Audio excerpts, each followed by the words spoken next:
Tata is the new language of the world and analyzes how we learn to speak it fluently. Good morning, everyone. A very warm welcome to all the distinguished guests, respected faculty members, researchers, scholars, and participants joining us both online and on campus. We are delighted to begin the free conference workshop on data analytics for research, organized under the banner of the 12th International Conference on Business 5.0. Of master strategy of the university, producing this energy academy. Let us begin today's workshop with the former opening remarks. Dr. Arthur, coordinator of the free conference workshop, delivers the opening and special the free. Thank you for the words of wisdom.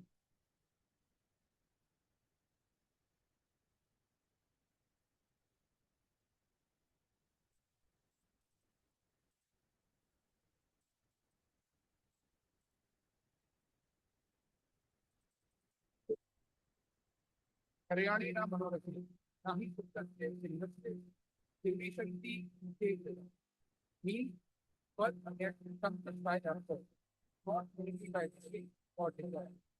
Animals do not enter the mouth of a sleeping lion on their own. The lion was with this word. A very good morning, one and all present here today.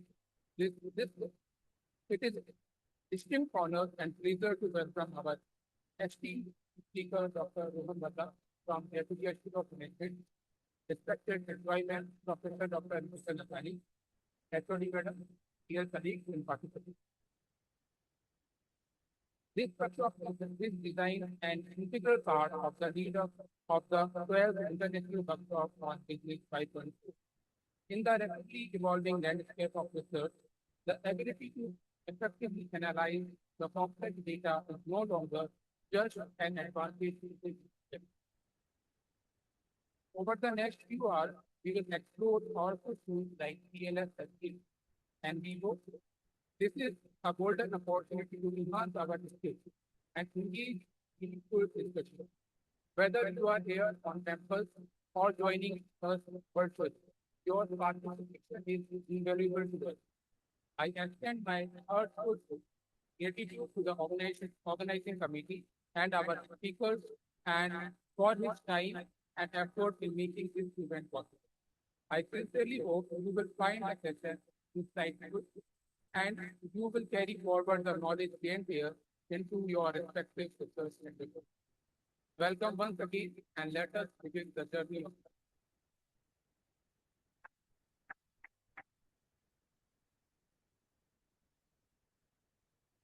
Thank you, sir, for the warm welcome.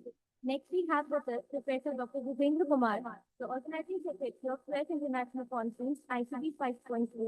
Please provide a brief introduction to the main conference.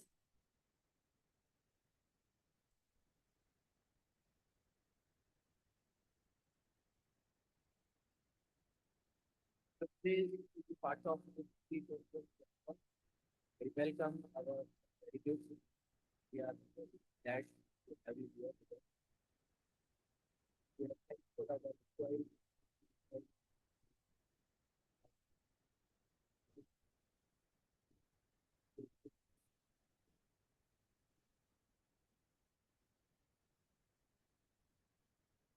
I was believed to have a national when we started our journey, we were expecting a good numbers of applications, papers. I'm very glad.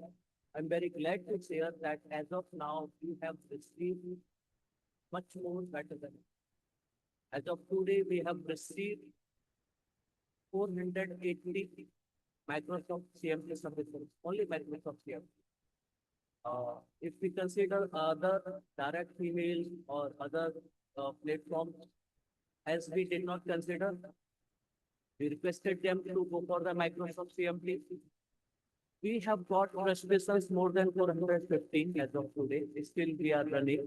We are accepting registrations only, but full paper submissions we have completely closed by 20th of November as per the ICD policy. Our full papers, those are considered for presentations, are more than 300. We are getting still lot of requests. But with the permissions of HOIM and the management, we are unable to consider now. So, in short, it could happen because our management, leadership, HOIM, they believe the quality submissions. We are committed for thorough review for all papers. The review is going on.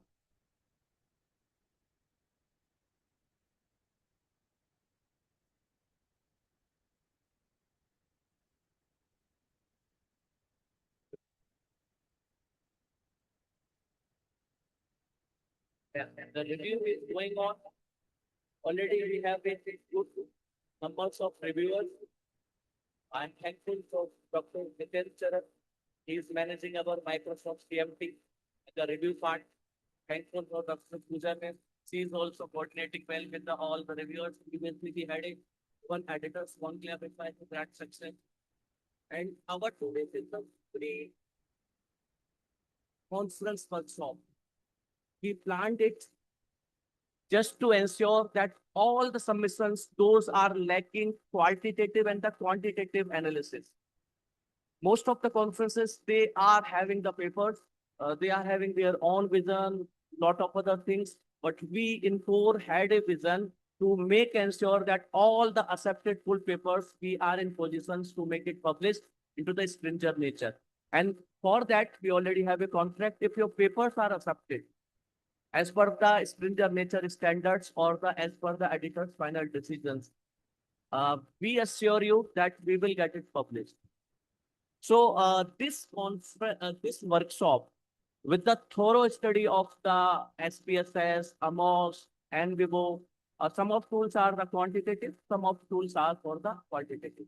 So whosoever is joined here, I request you all take it very seriously, download the data, work, practice here, take your questions, take the final decisions, try to understand interpretation. The important part of the workshop is the interpretation. Okay, so it's not only merely to make the gathering here. We request here to be the part of the conference. Our speakers are well known all around India, all around world. We are here to make a qualitative study, quantitative study. After session also we will have. With my these words, I thank you for giving me this opportunity and share a dice with you. Thank you, ma'am.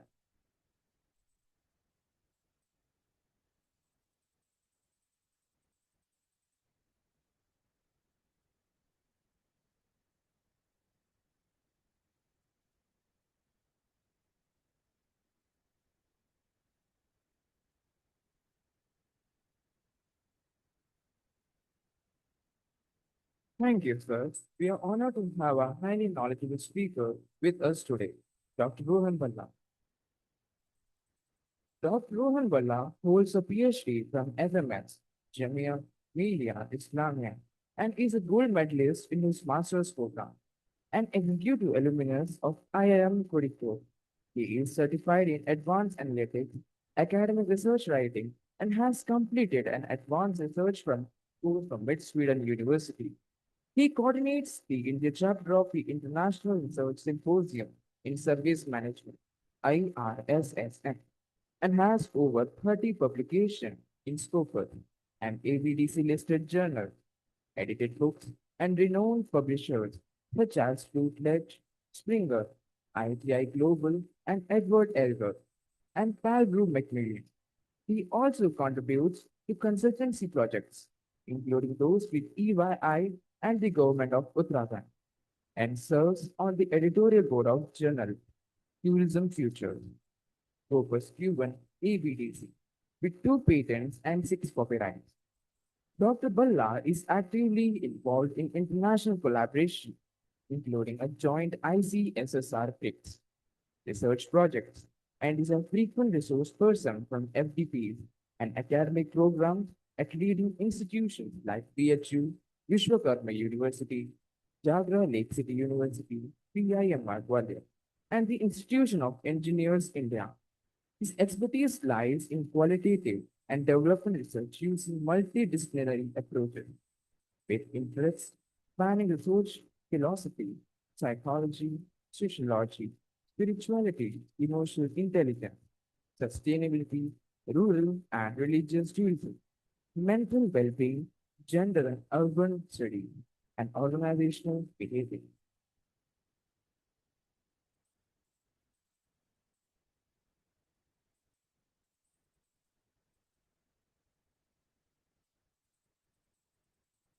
We would now like to present a sapling to Dr. Rohan Halla as a token of gesture.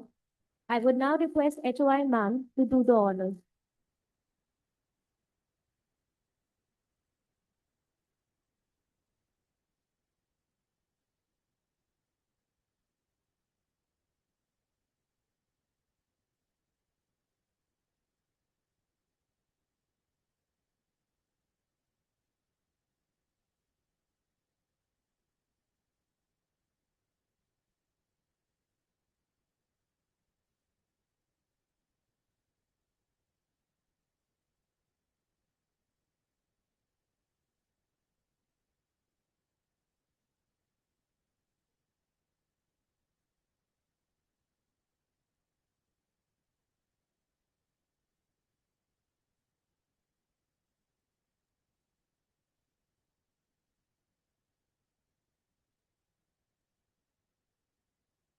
To further inspire today's academic gathering, I invite Professor Dr. Navita Nathani, Head of Institute, ABS, MIT University, Madhya Pradesh, to deliver the lecture.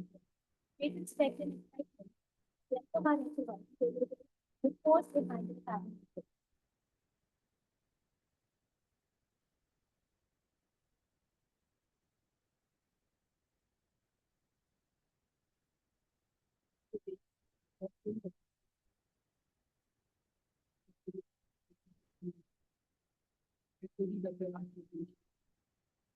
Coordinator of pre-conference workshop with the RA person, organizing secretary, Dr. Vivek Kumar, faculty guardian, participants, and my dear students. A very good morning to all of you. I warmly welcome you all in the pre-conference workshop organized under the banner of Digital Conference, Business 5.0, Technology, Innovation, and Sustainability in Global First. It gives me immense pleasure to share with you all that in this conference, we have received more than 400 papers, as organizing secretary has already told you. And the conference is well accepted among the researchers, community, and academics all over. The purpose for organizing this pre-conference workshop was very clear. We have tied up with not many international journals, as well as we are going with international publishers. So the accepted papers will be published in the selected journals and edited books. We want that the quality of papers should be there. And for that, in this, we have organized like editors conclave as well. And later, we are organizing the pre-conference workshop. The purpose is that in case of editors conclave, that the participants and the students should know that what are the reasons behind the rejection of the papers. And then in the pre-conference workshop, the researchers are always in dilemma what to apply, when to apply, and how to apply. To understand the research dynamic, we have organized this pre-conference workshop and we've divided it into two sessions. One session we cover the qualitative aspect and another session we cover the quantitative. I remember the quotes of Kaka Kalekar.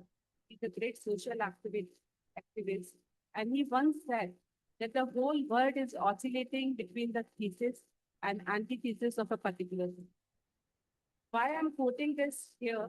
Because I understand that whenever you're applying research methodology in your papers, you could always face that. Could always be confused. So I know that nobody is perfect in research, but then you can improve every day. So this pre-conference workshop is basically for you people, where you can understand the research dynamics and you can understand that whether the mixed method or the quantitative method or qualitative method can be applied to improve the research papers. And I hope that will be benefited with this e-conference workshop and will improve your papers. Now, this question might be arising in the minds of MBA students that why are they here? So I would like to tell you that the dissertation which you are going to submit in the fourth semester will be based on these kinds of methodology. You're going to utilize the qualitative and quantitative aspect in your dissertation. So that is why you are here. I hope that this conference, this pre-conference workshop, will contribute a lot to your learning, and you'll be benefited with it and utilize this learning to improve your field. Thank you so much, and uh, thank you so much for you coming over here and all the participants who have joined us online. And I hope your papers will be improved further. Thank you so much.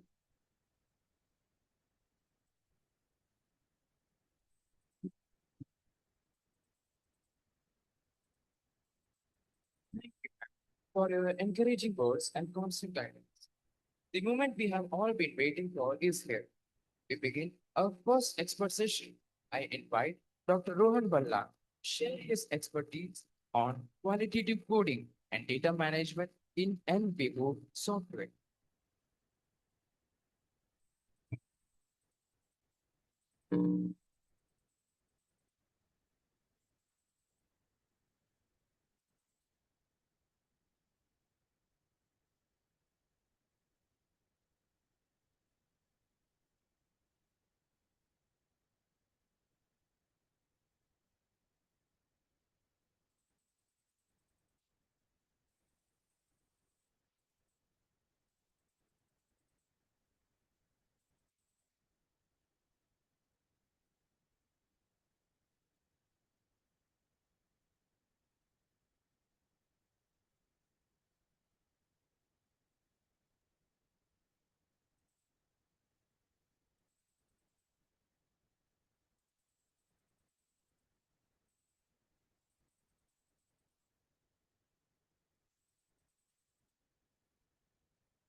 part of because for a lot of time new again something new is coming up. I guess Professor very much PLSM is in highlight it's under the spotlight right now. SPSS used to be the one I used to get the your respective the July math, but I was never into the quantitative aspect. Perhaps the moment I started my research journey, I was always qualitative development. Any idea what is qualitative? What is the difference between qualitative and research?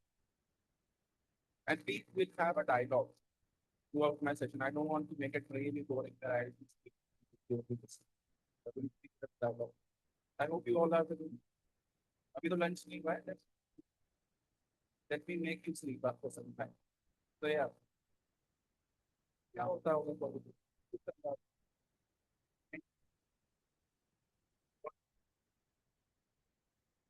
Okay, so, right, yeah. Qualitative.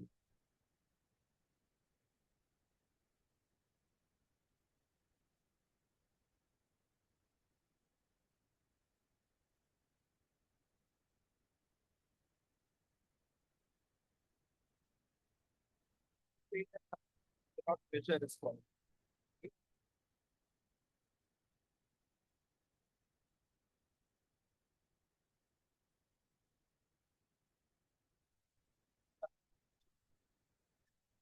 So,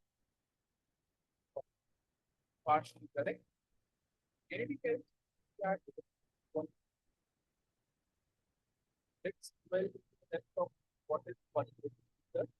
So I'll be having two short sessions. Foremost, we'll be getting into the theory part. Then we will get into the methods and the tools which we use to help us in analyzing the data. But the foundation of qualitative is very, very important before we get into the analysis part. So when do we use, can you pick up tools?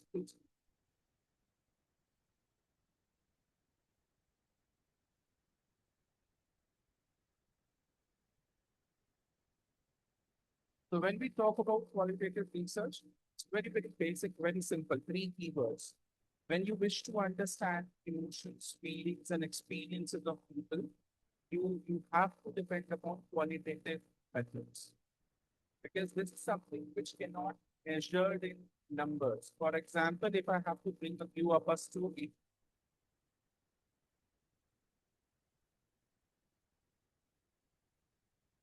these cartoons, what is happening over here? If I have to ask a cancer patient, for example, how are you feeling after chemotherapy? Rate your experience. Can it be a very good answer to seek from a patient? Like आप कितना अच्छा feel कर रहे हो after the treatment on a scale of 1 to 7 or 1 to 5? Would it be okay to approach a patient? Yes or no? What would be the better way to understand how he was feeling after the? What do you think? That copy by understand actual story of qualification research paper was published in 19. So a hospital experiment, cancer hospital published, and they wanted to try and understand the experience after the experience of the patient. And they gave them a survey form. It will convey or 1 to 5. It's always strongly disagree, strongly agree. You won't imagine what happened when they recollected forms. None of the patients filled the form, but by the term of the form and entered, wrote their experience at the back, which was a blank page.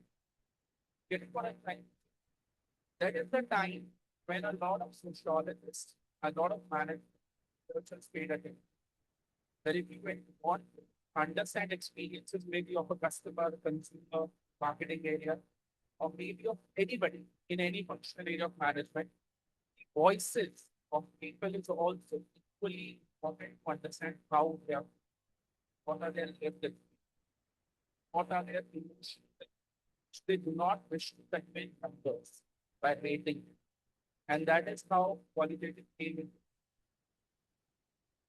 The Indian context of qualitative research is perhaps one of the most oldest version. I mean, if I have to contextualize, we all know that the time we are creating patterns, there's the relation. There's an impact A, impact B, a lot of complex models we are creating make a paper look really tough and get it published in high quality journal. Whereas my understanding of research says keep your paper as it's not that you have to have a lot of learning of different high quality software, but perhaps the very basic foundational knowledge of what is research. And from there, I'll start my presentation. So it's not always I say that is quantification of research. You are all those who are interested in research, that qualitative research in the Indian are on rise. Can you imagine how many years spent, how many years has been there on under the spotlight? Any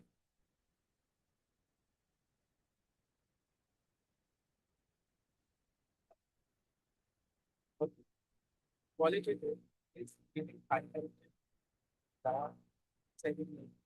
That's for that India all this.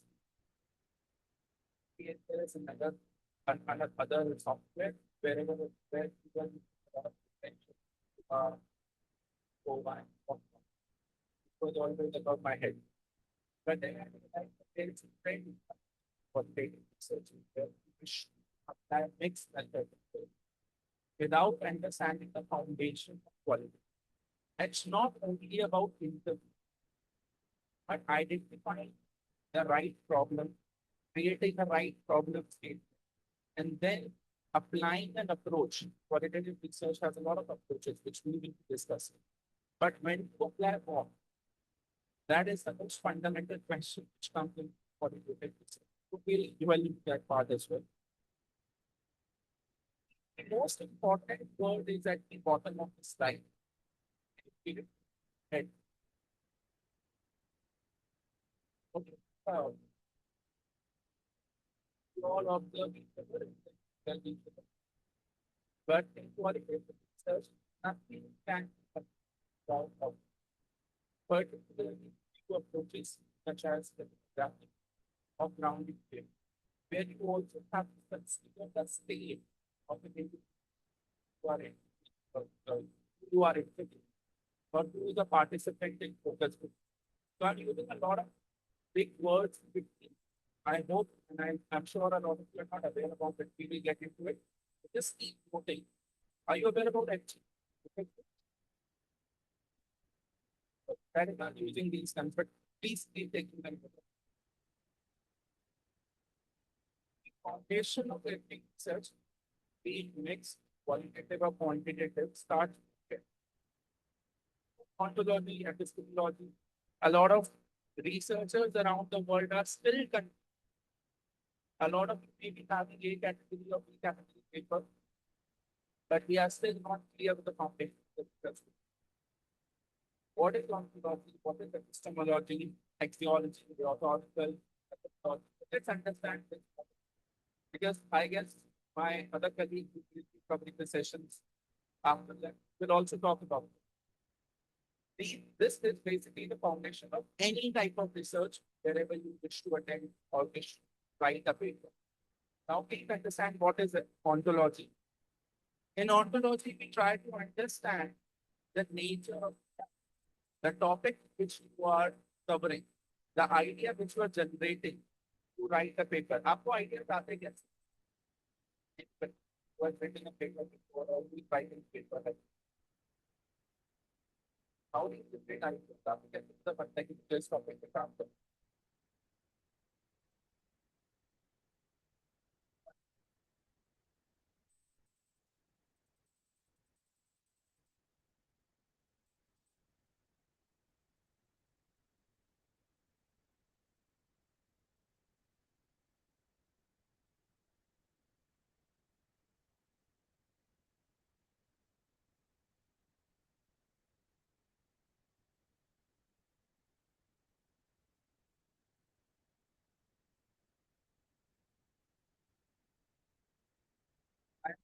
first part. On the first part, how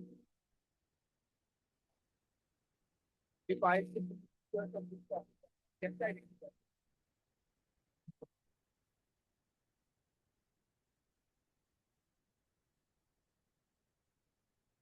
हमारे बच्चा आ जाएगी हम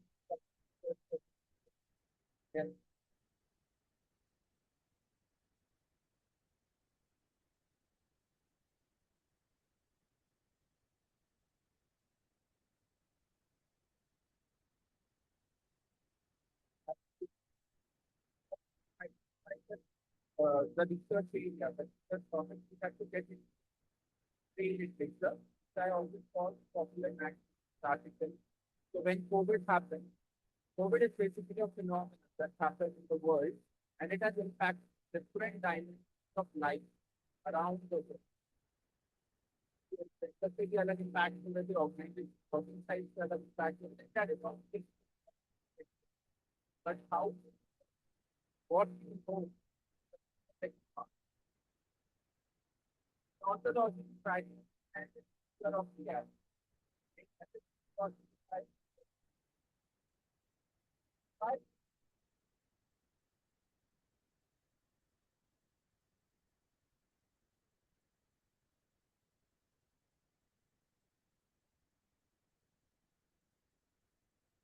Understand that fundamental part of every ontology. Ontology is understanding that it's how this is the body. So to answer this, develop your fair idea, like what is happening around the world in terms of the topic we're trying to answer. Axiology is the value say that filters and the biases we have towards our research topic cannot be separated. We always claim that it is separate. I do not have any bias. I'm not criticized. And the market around something that this impacts that. That can also be false. But because we are tied up with our research topic, so for example, in COVID, it was reported that a lot of kids were victims of atrocity. Are you with me? Atrocity. Because there was domestic violence, there was workload, terms of the domestic labor they were doing for their children, for the family. But this was the news. So do you believe in this assumption without even getting it investigated? That is the question that you have to your bias. So for example, if I'm female and I'm writing a paper on this topic, which is the domestic violence, there are high chances that I'm biased. This topic. If I connect it as a teenager, but sexuality I have of temporary. So it's more of the language part. Try to understand. For example, you have to give the voice of your participant more space in the paper rather than your own. Getting my point?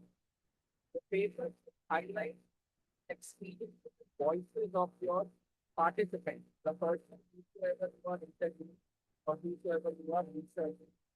Instead of the benefit of your own. There are methods in qualitative where interpretation is, but a lot of times it is always the participant. And that is what is good in people also to understand. And then there is a section to understand that fine.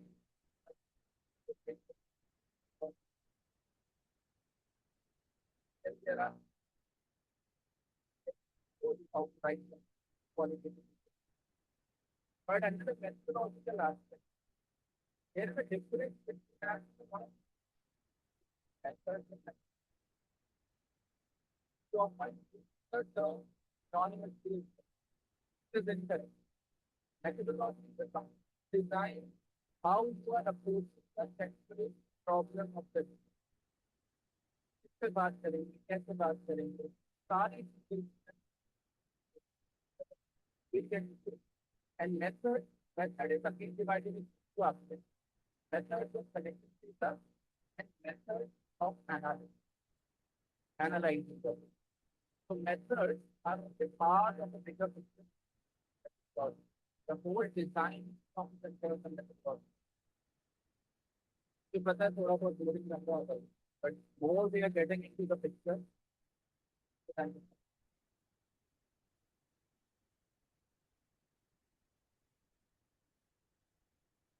try to understand the uh, approaches, philosophical assumptions. Then next circle is qualitative research paradigm. Paradigm is what? Paradigm is a set of beliefs that guides our action. What I believe. So when you are writing a qualitative paper, your belief system guides. If you know a popular person, your partner, now, your partner, activism is working for partner, बताओ. So if in a partner writing a paper, or maybe support her, and you are writing a paper covering this issue, then you have a different paradigm. For example, if you go by point, but advocacy and participation, what it is. If I'm writing a research paper on this big amount of Narmada Bachao where the dam has to be constructed, and because of that dam, you have to shift a lot of villages from one place to another. And there was a loss of biodiversity as well.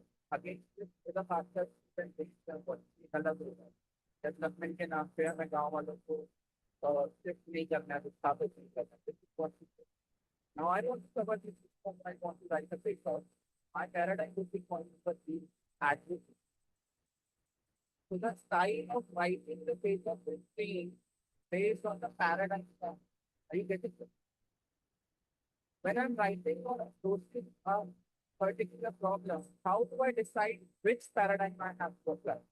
Look at the nature of the research. In this case, the paradigm of research advocacy. Because I have to be advocate of so the voices and even the voices of those not able the biodiversity plant sub loss over a dam manager. So I'm writing that paper by adopting this approach, this paradigm. What it says of marginalized advocate for example, there is a trend going on that a lot of Indians are writing papers on LGBT that the marginalized community, the minority. There was a trend, and there is still a trend where the central focus women.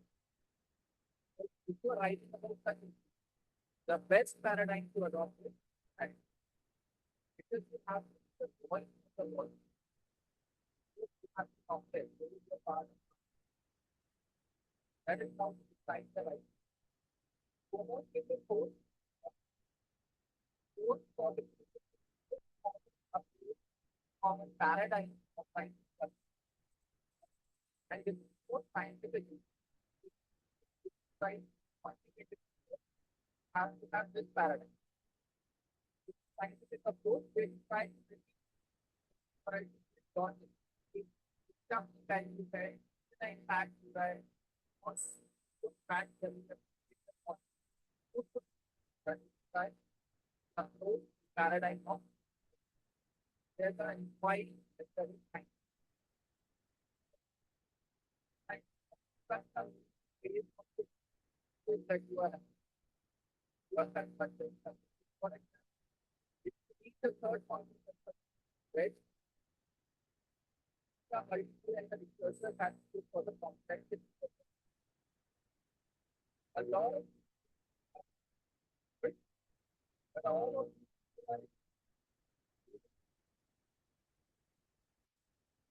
there is a lot of research.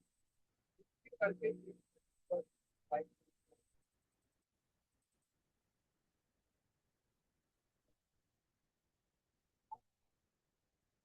at the same time, so what be able to happen because they never wanted to. If I have back of COVID-19, so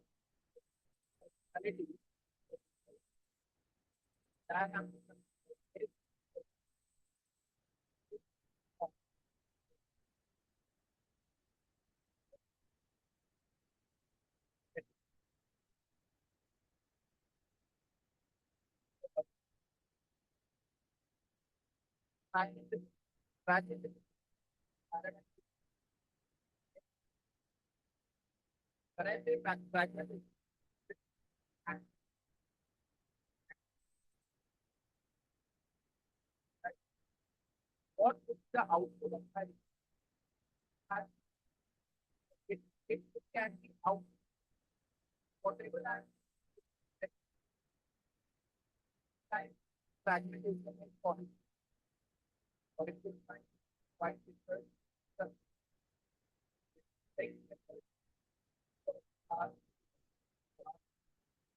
A lot of people are right. There was a time like that time but now we are fragment is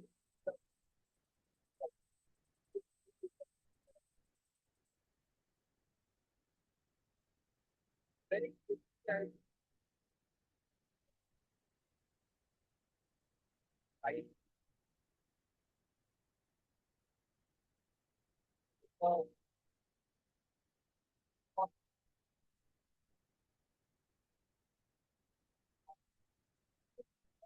have to have no doubt work with the evidence to next how does the next work. But postmodern theory when, uh, starts a lot of problems. What happens is writing paper. Anybody the kind of paper who got done for a paper, the paper under what are the topics minor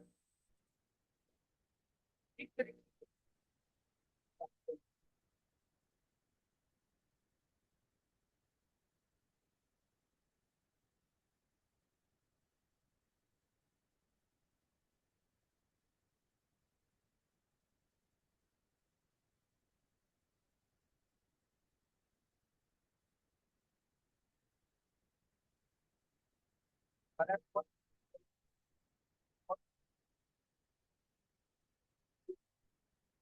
what is the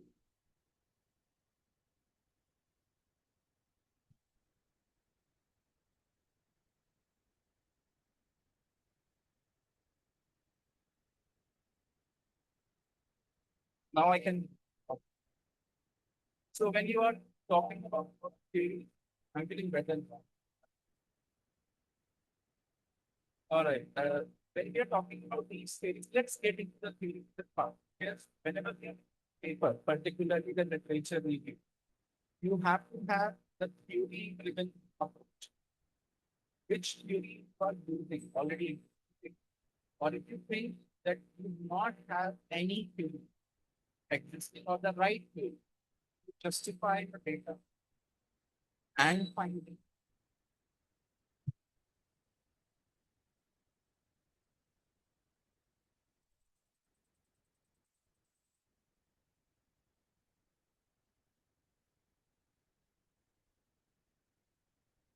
Let's talk about theories for data.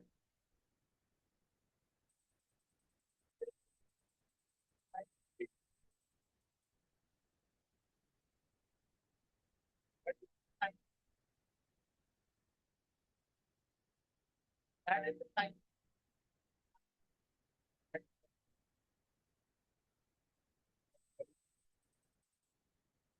time time how I grounded theory grounded theory grounded theory the applied is not fine. Appropriate theory available make your research you have to create other theory. Let's get into the nice interpretive ability. So I just mentioned this example Spain that COVID-19 impacted women in India. physical violence. So this is the problem which we might have done any survey, or there might be increase in crime reports, crime in terms of reports, passion crime people report. They are highlighting the domestic violence burden. But until unless we're not investigating this problem, how we arrive at what would be the right way to understand it? सबसे पहुंचा देकर जमान की file बताओ हमारा क्या तब तक लगाएंगे जब बात the right way and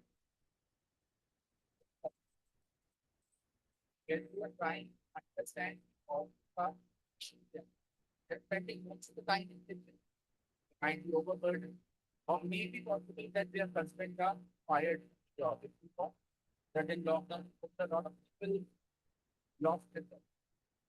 And it may be that male chauvinism or male ego that no frustration in our life, perhaps.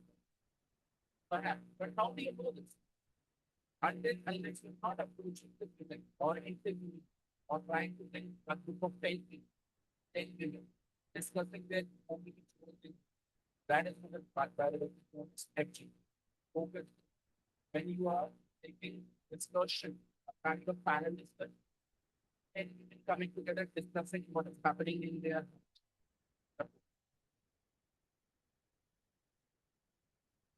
we try to generate a lot of perspective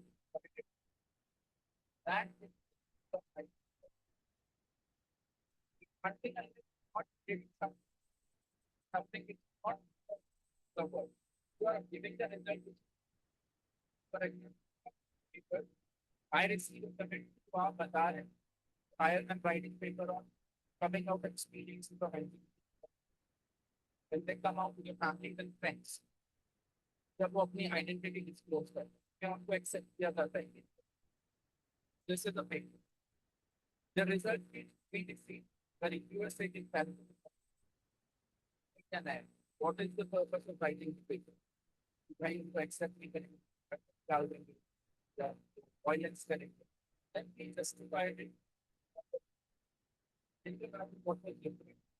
In India, when a particular person coming from this gender, coming out to family, and you have, we say that in South Asian countries, particularly, yeah, most of the kids were taken to Baba, and that was a very different finding for us. But that is how we develop perspective. You already what is my what is the mobility of my faith?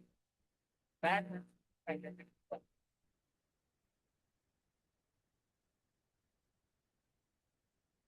When we try to approach a research problem, we always have the lens of our case of women oriented paper, yeah, you practically a lot of things are there. But we try to understand the length of women and not what I can accept by the trying to understand, we have to understand the length of that community. And in that case, my personal judgments away from the perspective of that community. And there is a term we use. So we write EPOCH, EPOCH, where you have to write a paragraph that whatever I think about this particular community, I'm keeping my personal biases and prejudices away, and then I'm approaching this issue through the lens of this community. And that is how you develop rigor in your quality. Not what you think, but what your participant thinks about them. You're getting the idea?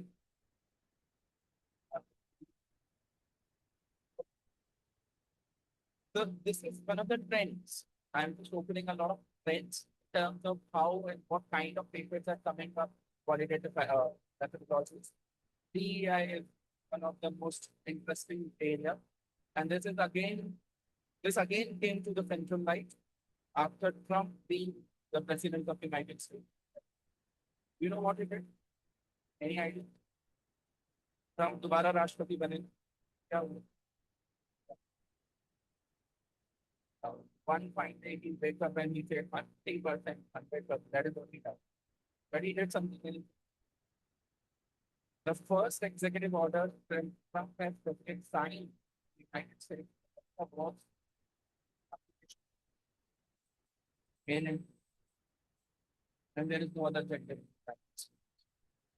And because the law of the land changed, all the organizations in America stopped the hiring of AI. You understand EPI? Any HR person, HR a course होता है, I teach this course in my institute as well. But EI is all about maintaining the diverse. Trump से कि हर चीज merit पे चलाओ, ऐसा नहीं है कि अगर फीमेल को जगह देनी है तो फीमेल को जगह देंगे organisation. Let it be based on absolute merit. But because of that, a lot of organizations such as Microsoft, such as Google, stop hiring of the mind. And this has impacted the whole world. Just imagine, stop hiring of DEI. If you stop promoting inclusivity, diversity in India, what would happen? The scenario absolutely different. You cannot stop it. Because हमारा तो motto ही है क्या? Unity, diversity. You cannot stop it. And that is what has triggered DEI-oriented papers to come in. So this is on in trend right now. Again, you can approach a lot of sociological oriented papers. So I understand this is a business school. I also come. But business has its foundation laid in sociology. We always broadly call it social science. And how come a business gets impacted through a social phenomenon? For example, working women. The life of working women in house and outside their home would be different, and it can impact any different. One of my papers talked about what migration of working women from one city to another. And I came while I was writing this paper, in the Indian accounting, we found dog population dog, but we do not count how many women are migrating for work from one. Very fun. So if we do not count, how do we know the orthodox shares the statistics to be that don't count migration of women just because of shadow? We get it? So if I know as a business organization why women are migrating, and if they are migrating inside the country, outside the country, what are the challenges they are exposed? How business houses can help these women from one city to another and settling in a new. This is how a sociological problem can relate to the business. Relating to idea. Okay. I have to make a critical comment over here. A lot of papers are coming in picture, and a lot of research scholars and faculties, particularly in India right now, are writing 20 papers, 25 papers. And I often find it difficult to understand how. And then when I see 8 to 10 papers, qualitative methodology, papers, and I always say, how did you do that? And one of the most unethically technical word which I come to know about is collaboration. Perhaps one of the most hated, I have hated to this word. Collaborating. What do you mean by collaboration? When they say, आप ये part लिखो, मैं ये part लिखो. Qualitative itself will have a lot of ethical rigor. They cannot be approved that. जब मैंने तो methodology देखी नहीं, मैंने तो basically develop कर दिया था, वो वाली मैडम ने बोला था, lost the beauty of it, not give proper attention and time. The points on your screen are the ethical stances of writing a qualitative paper. Something it should not forget. For example, interpretive stances. Which community, what kind of people you are trying to give voice in your paper. You can stance, but whenever you are writing a paper, it's qualitative. Do not marginalize, but respect your study participants, the sites wherever you are visiting their home, the workplaces, reciprocity of paying back. If you are interviewing such people who are oppressed, or for example, there are papers coming up on Indian rights. लोग जंगलों में चले गए ऐसा कह but the moment I ask them how many times you visited a tribe, they said, "Sir, बस गए थे तो phone पे and I get amazed to listen. And their papers are also getting published. But if you really wish to publish it, talk to your journal. You will ask for the fund. What do you think if I have to take interview of a tribe? How many times I have to? Or one time talk?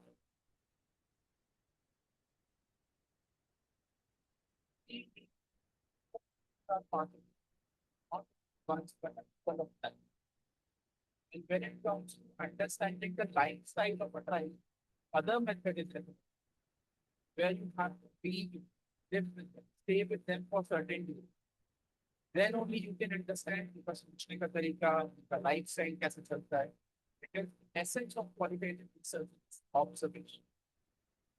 If somebody says I interviewed 30 tribal people of a particular tribe and I wrote a paper, I, as a qualitative researcher, get it quickly. Irrespective of the paper published or not. But this is not the ethical view of it. And that is why I say papers qualitative and it takes years of rigorous process to complete one of it. However, I'm not discouraging it.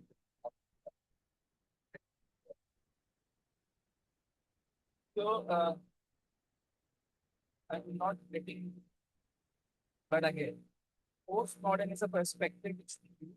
I'll show you the paper, then you will relate more. मैं तो पढ़ रहा हूँ कैसे form है.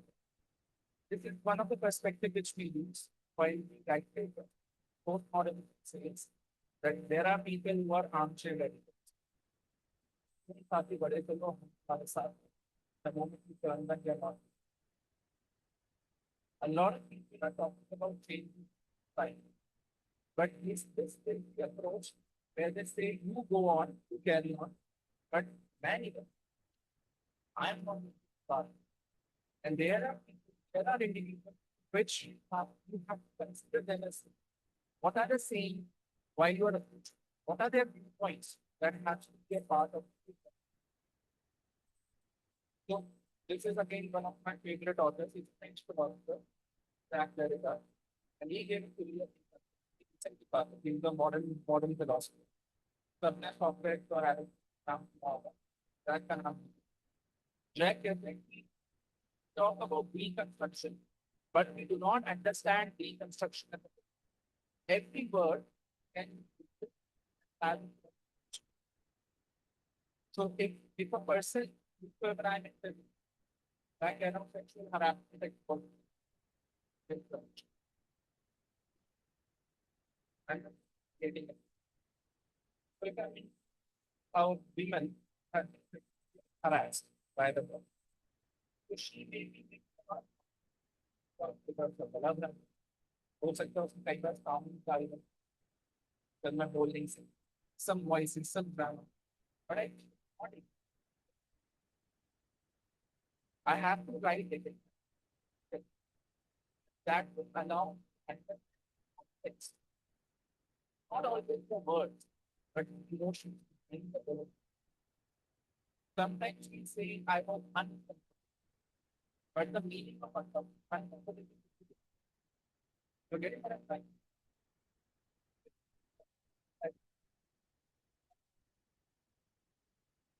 Time of not wanting to appear weak.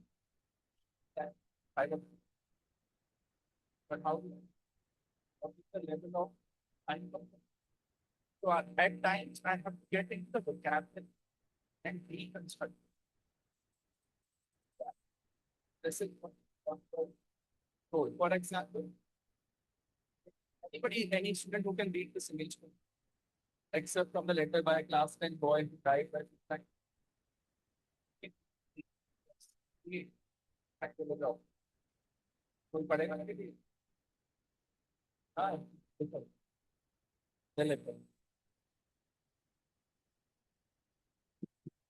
We're a wonderful, strong, beautiful.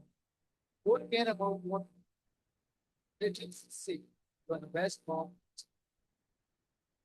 This is written by 14-year-old boy of Kolkata. When he jumped from the 14 floor of his society. And look at the beauty, how he is addressing the society. And you are a beauty. Don't care about what people say. This child was the happiest person at the time of lockdown. Not so, but he committed suicide. The time was we were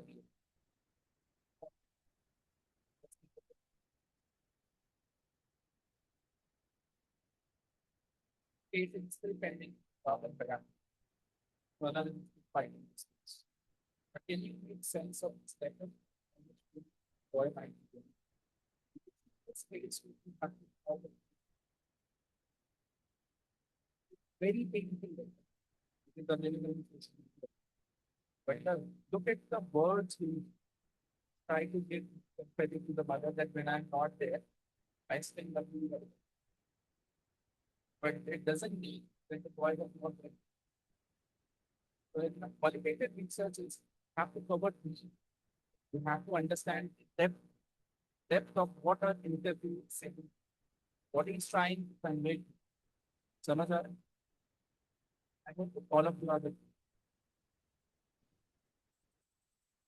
There are a lot of research papers coming in Journal of Service Management on refugees. So this happened in Europe, and they say people to refugees, European countries, Germany, crossing the Mediterranean Sea. What kind of healthcare services they were provided by these local developers? Somebody wrote a paper on that. I have covered this. Professor Linda Elfling is there. She is one of she is the editor in chief of Journal of Service Management, US. But she covered this. And what do you think why it is relevant for the countries to understand the healthcare of refugees? It was very much essential for because it is going to impact the economy. It is going to impact the employment, jobs, prices. And there was a debate in all over Europe. Should we accept the refugees or not? And if you have been following the आधे तो समुद्र का डूबने लगा और शुरू कर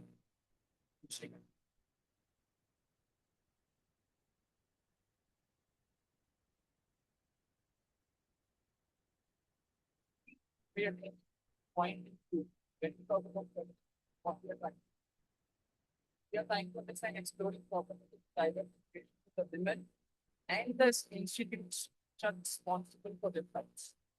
For example, feminist का मतलब ये नहीं कभी भी महिला के ऊपर मैं रिसर्च कर रहा हूँ फेमिनिस्ट को भी आता है feminism, feminist feelings का usage वहाँ आता है when you try to understand what kinds of operation can be.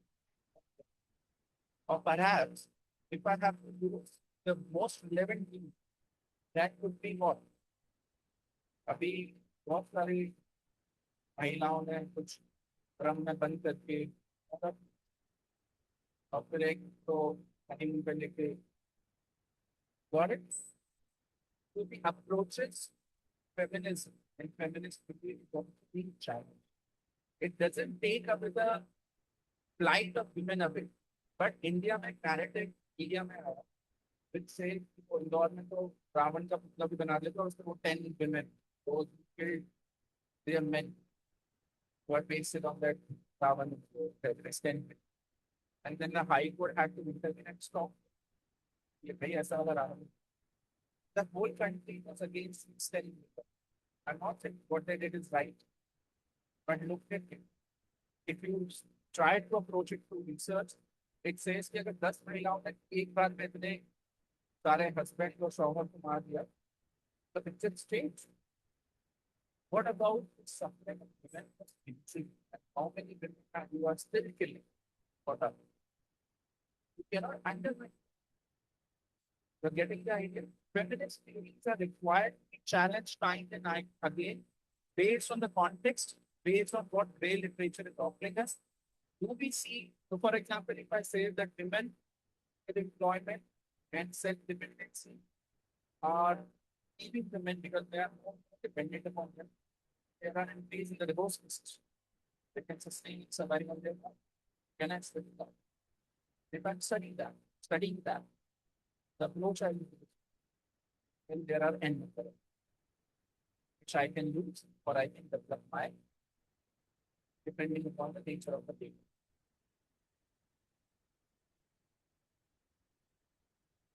Again, the same thing. They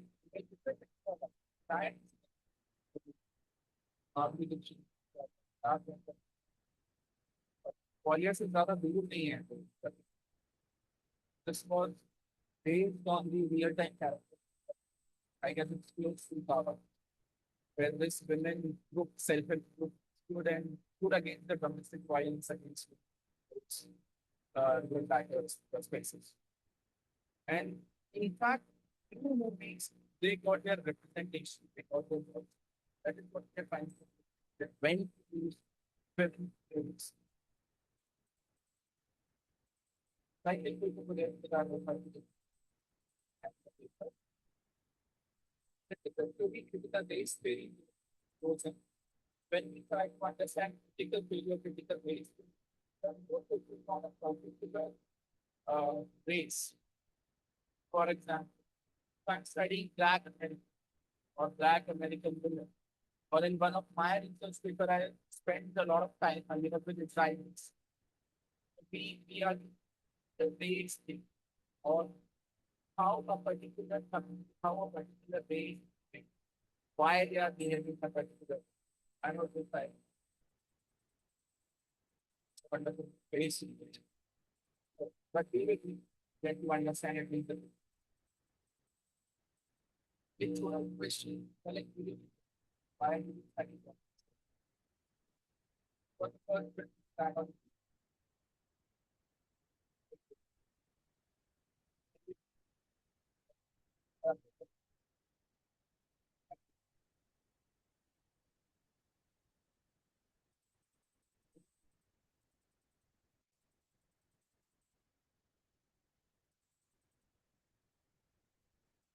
the answer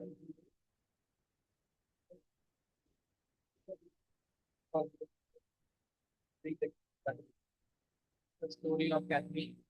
Catherine calculated the moon of the point. The क्या बोलते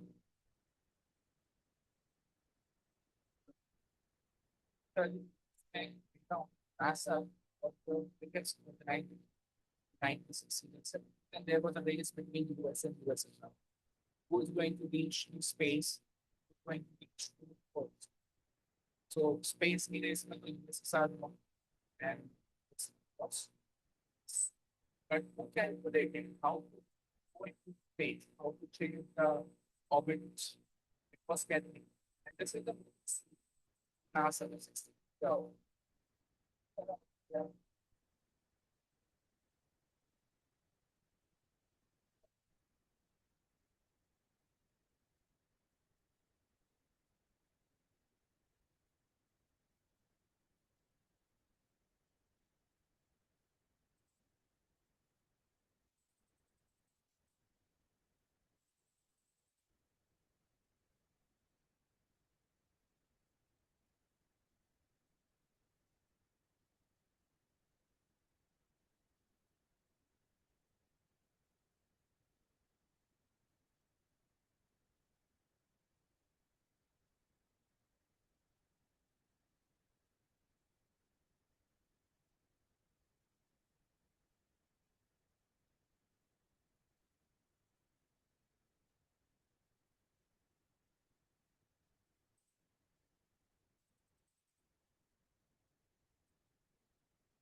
Okay, the online participant make you understand what is happening. Let's have a look at the founders.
Why we are paying attention?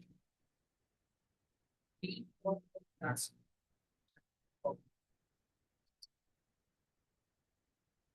one working part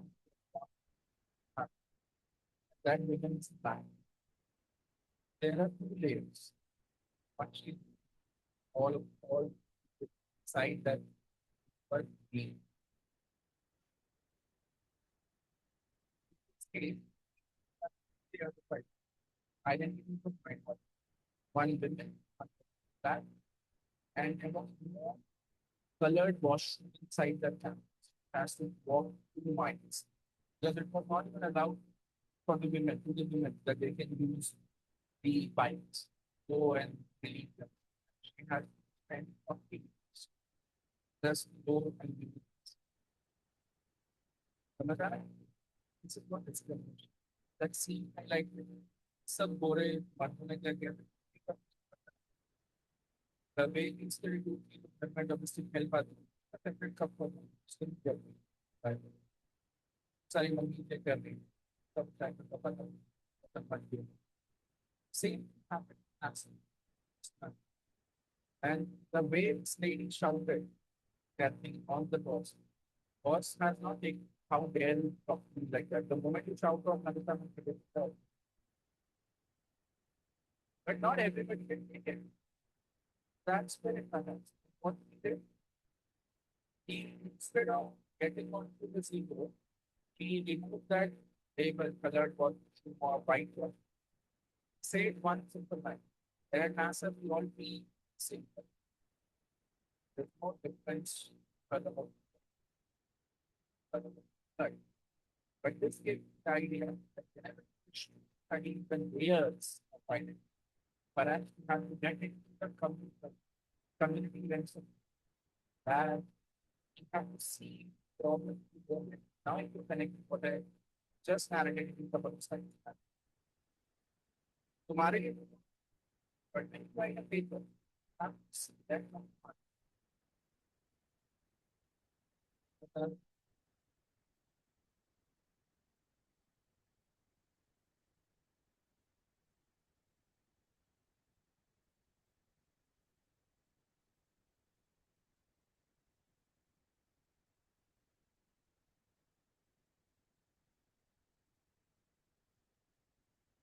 very quick theories, quickly again too much highlight.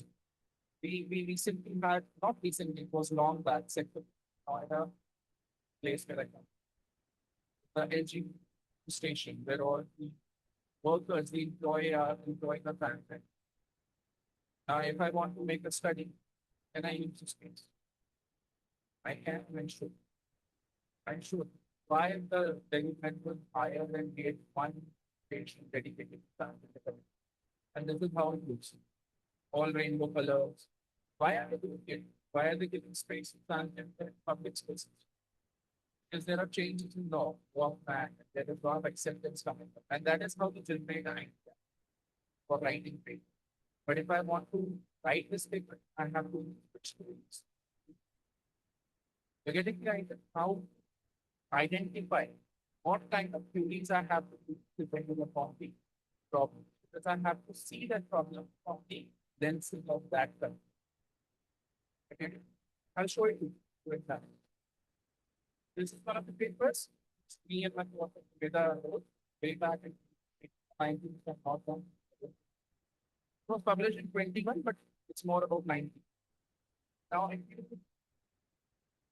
read about it, or maybe I'll take it. Disability is again a common picture which I always show. So there was a paper on qualitative methodology. Which can you imagine this is in India? Can you take a disabled person to teach? No? Right? Because you do not have that infrastructure. But Chennai is much has that infrastructure. Not even there in Goa. But what they have done, because wheelchairs cannot, they cannot be used on sand. So they made a ramp which families were taking care of their family members who cannot walk. They're taking it to the beach. And now think about what the parents of the money are. Yeah, I'm thinking I can go to the sea and get the effect. There's a paper coming. Because it is something noble. But how do I understand how that disabled person feels? There is a other opportunity to start the right place. You getting the idea? It showed us a paragraph, but then answer this question. Then, anyone who wish to go for a reading, yeah, the 1.11. Anyone? Yeah, it's a better method. And we will not find them well accepted.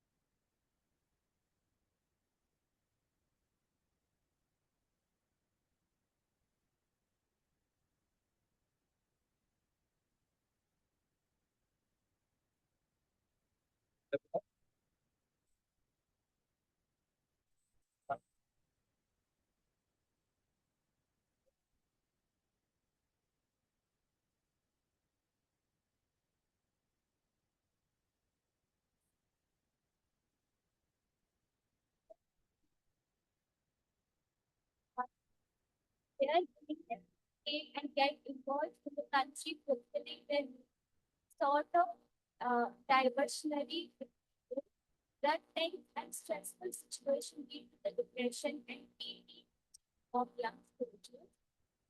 The continuous need to be vigilant, attentive, and suspicious that create their mental health.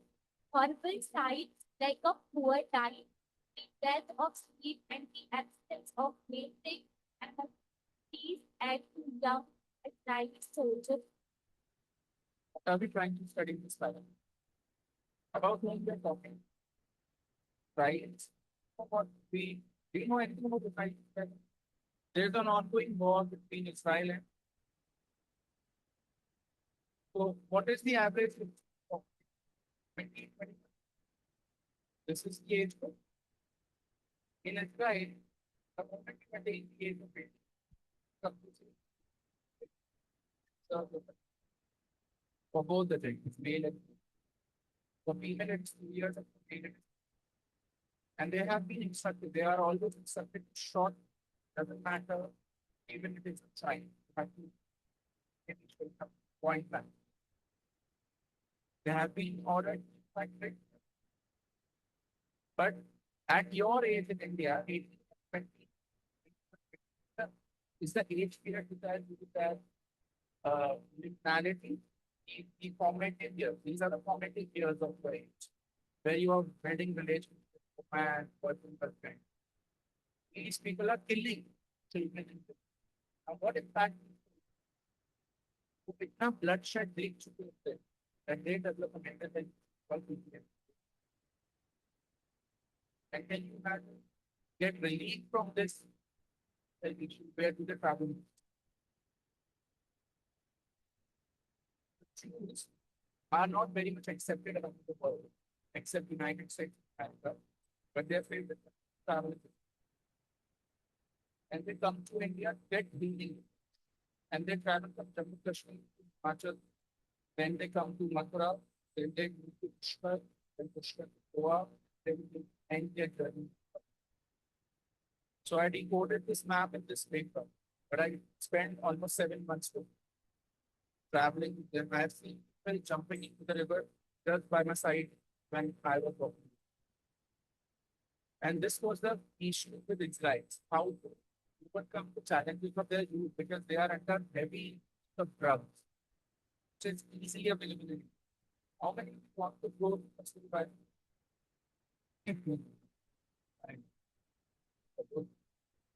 So Kasur is a very, very popular space in Himachal Pradesh. Every young person should go over there because the world's most addictive drug is illegal.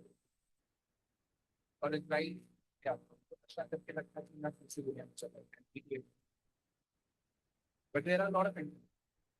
Anyway, moving ahead to this topic, my question: if I am writing this paragraph, which perspective I have, which type? I just covered a lot of feminines.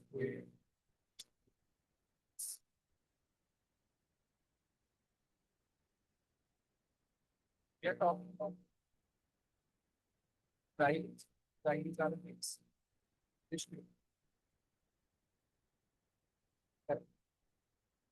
Getting the idea. When we write a paper, this is the published paper. Have to understand what kind of theories are going on. The theories which I use came from this building of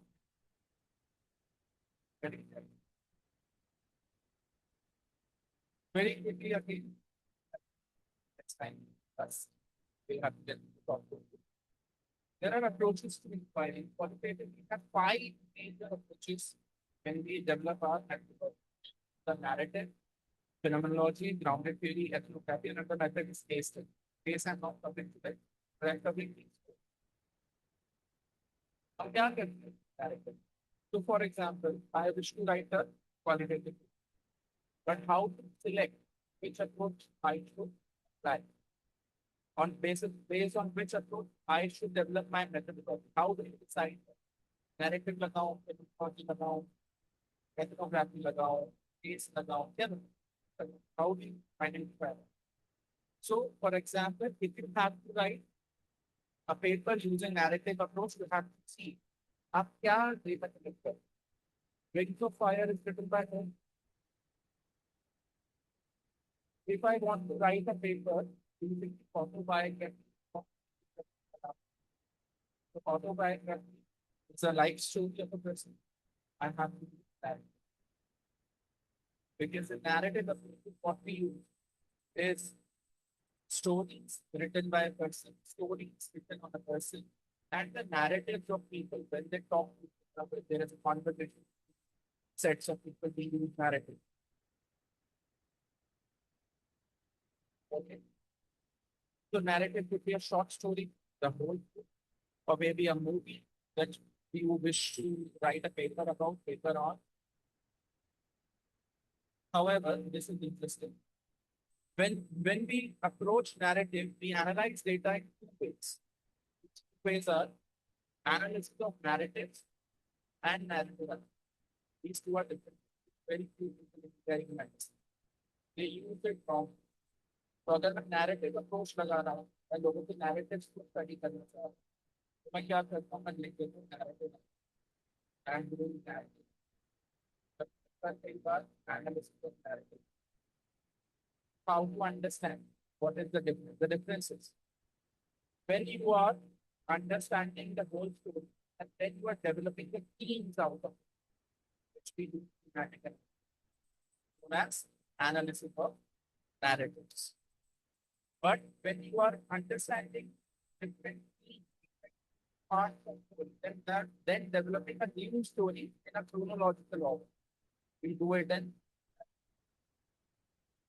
based on a single code. Magari mein baat, abhi bahut kama I guess your first question is slightly fast. But my point is the narrative is to be used when you have less number of population, when you only have to collect data from 10 to 15 people, and when you're focused on study on the narrative of ध्यान देखिएगा ये again मेरा एक paper का methodology section है.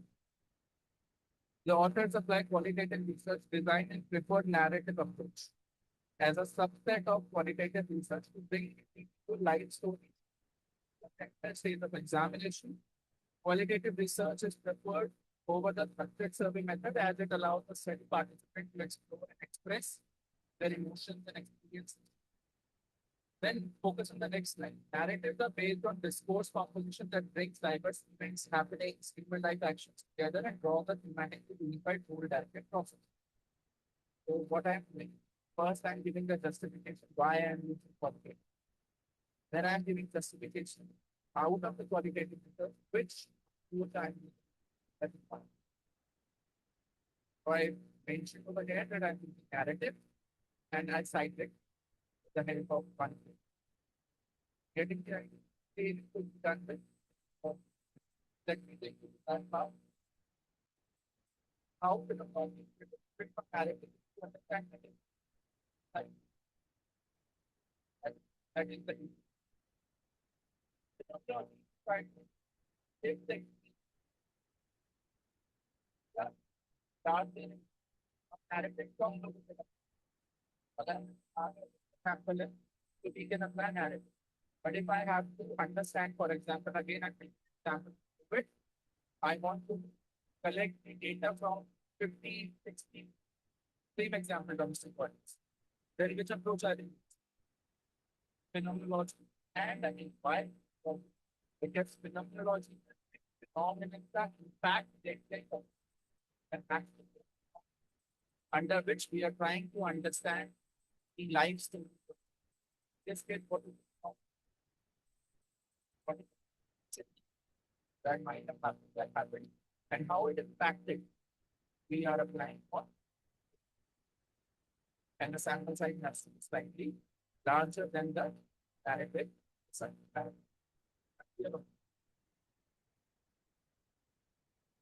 Another important part of technology is the question at which what to answer has to be. What has people experienced? What is the experience? How what we want to investigate or understand how and how. Not be able to of what how. For the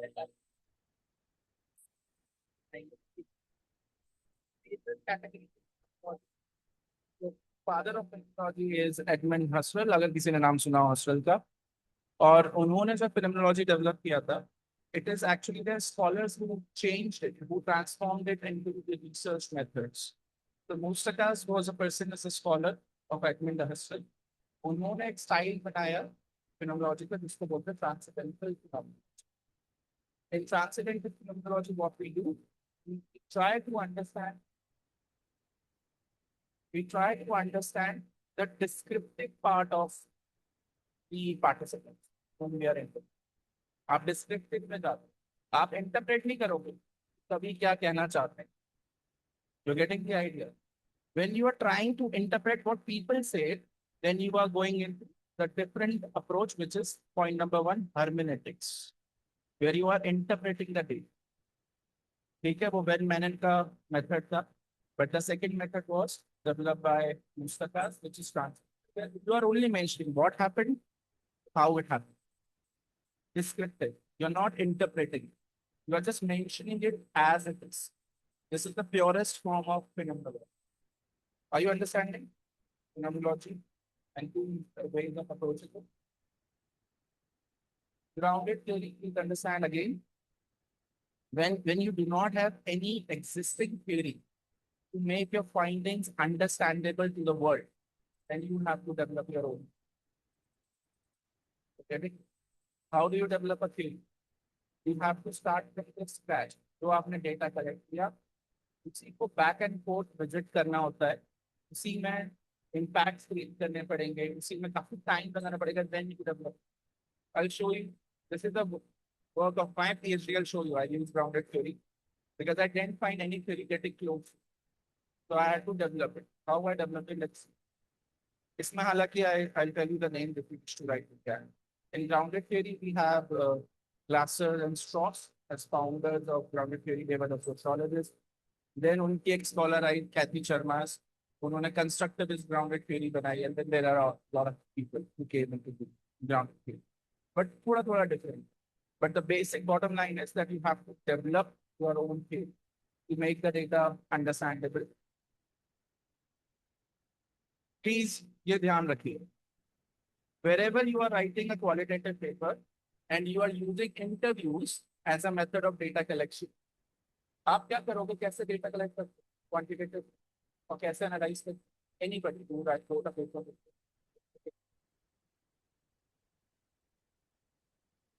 Okay, and then you submit. And then what do? You wait for a number to be achieved. How much? 384, 400, 450. That is how we calculate it now. Thumb rule.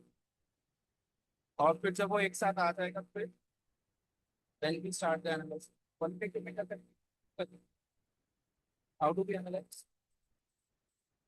मैंने 10 लोग का interview ले. अब मैं क्या करूँ? नहीं पहले क्या करूँ? डेटा कैसे कलेक्ट? वो तो एनालिसिस. क्या करूँ? एक सेट ऑफ क्वेश्चंस बनाए जो मुझे गाइड करूँ. Then what I do? And then we will interview them. So first we will complete the interviews from the 10 people. Wrong. Correct. That is the approach. This is iterative cycle, back and forth. We do not collect data separately and then sit and analyze. We have to go back to the participant. We have to see if something new is coming up. And then when we see that जितने questions हैं redevelop हो रहे हैं, revisit के बाद, and we are getting almost same or similar answers, there is nothing new which is coming up. We say that we have achieved the point of saturation. We do not have to collect that data. That is how you decide sample size. And that is what you should do. Let's say आपने पहला interview ले लिया और आपका एक set pool of questions है, आप analysis शुरू करें. Because you may have to revisit your question and reframe it for the second. You getting the idea? A lot of qualitative researchers are doing it wrong. पहले data collect करते हैं, फिर एक साथ बैठते हैं. And then write wrongly because they make fool of us. क्योंकि किसको क्या पता मैंने एक बार इंटरव्यू दिया या 4 बार. And that is where ethics comes into picture.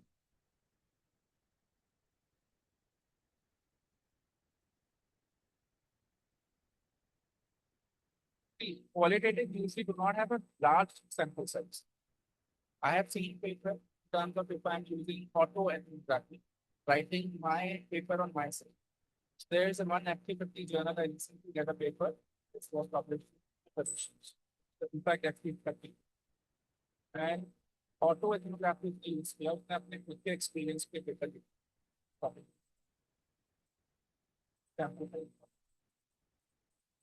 But how beautifully that paper was written.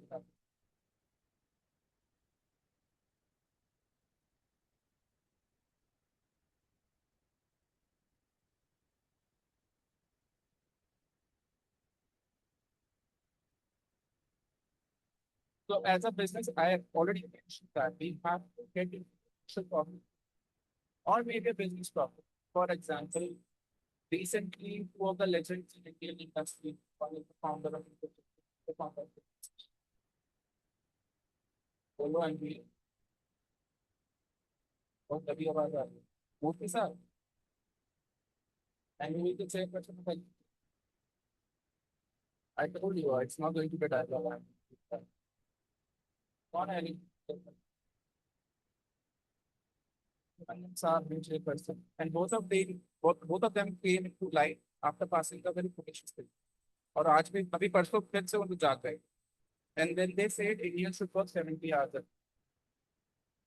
70 hours. The young people should work 70 hours. If they 8 घंटे काम करें, 70 hours. That is the point. And why should we work for 70 hours? And then L&T Subramaniam did a bigger statement. What will you do on Saturday watching the fight? Come back and work. It creates havoc, debates around the country. This is where my problem is. It appears as a social problem, but business are going to be impacted. For example, can I give flexible work hours? Scandinavia and New Zealand is the recent addition to it, where they are talking about 4 days a week. Only 4 days a week. And perhaps I'm also getting some sounds from India in the new labor law code, labor code. They are also talking about 4 days a week because the whole country is going to face. On one hand, India is becoming suicide capital. Mental health is on rise. Very recently, they had started talking about. On the other hand, we are talking about increasing the workload. Now, this is a business problem. More tightening there. Social hair, but how you are going to relate it to the business? It is going to impact the employment. It is going to impact the well-being of the employer and the workplace. This is the business problem. This is the problem of HR. You have to connect. It's not always the social problem. My all papers of qualitative research are published in PhD. PM is focused on the center. Very few are there in sociological. Okay. One more important point, the second last and the last point on the slide is memoing. What is memoing? I'll show you one in vivo as well. So when you collect the data and when you analyze it, sometimes your approach is fully descriptive, such as transcendental economics. There you describing what the participant is saying.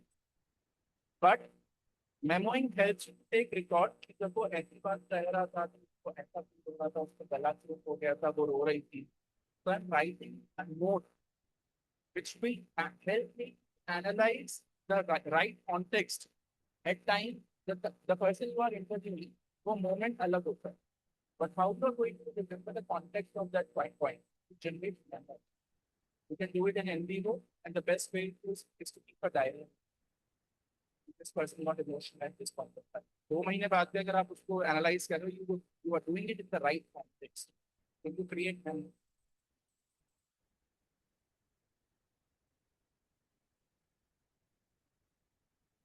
Very correct. And that is why we always say that whenever you are writing qualitative, have at least 2.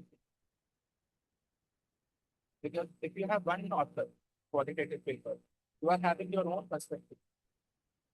But if you have 2, 3 authors, जैसे आपने coding और decoding करी या analysis किया, आप उस sheet को दूसरे वाले author let him also do it.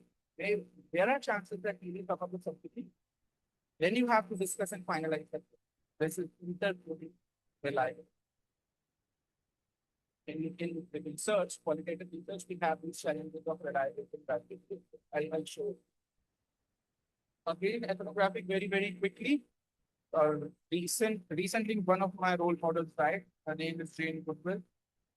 आपने सुना होगा वो chimpanzees के साथ काम करती थी. She was 92. शायद Instagram पे बच्चों ने. She worked in Africa for more than 6 years of her life. Releasing chimpanzees and decoding their lifestyle and understanding their language. Where you will see a lot of people in the interior and tribal area, they're trying to understand the culture per se. And go find yoga. And then they give knowledge to the world after creating, observing lifestyle. Nobody understands chimpanzee better than they. They can Instagram people. Chimps giving hugs to gain back. She recently died. But that is what ethnography is. Ethnography can only be used millions speeds के बहुत बड़े author हैं, बहुत सारी किताबें लिखी हैं, but you have to spend time to do it. Maybe if not in a whole lot of some 3 months, revisit. Just like Israelis wala paper. Go in the field, stay 20 days, come back, then go after 2 months, stay 25 days, come back. You can also do it. Ethnography. Spending time with the people to understand. Okay. I guess I can this part participate. Can take a picture. How do you eliminate and how to select which approach to apply? For example, if your focus is on exploring life, often lead go with a narrative. But if your focus is understanding the essence of experience, lived experiences, what? If you are developing a theory grounded in the data, go on, grounded. And the next is ethnography. When you are interpreting a culture, then you have to have. You got important slide which will give you the ways how to eliminate which approach and how to identify by narrowing down one which approach to use. Okay, so this part is over. I'll move to the second part where I show the papers and then.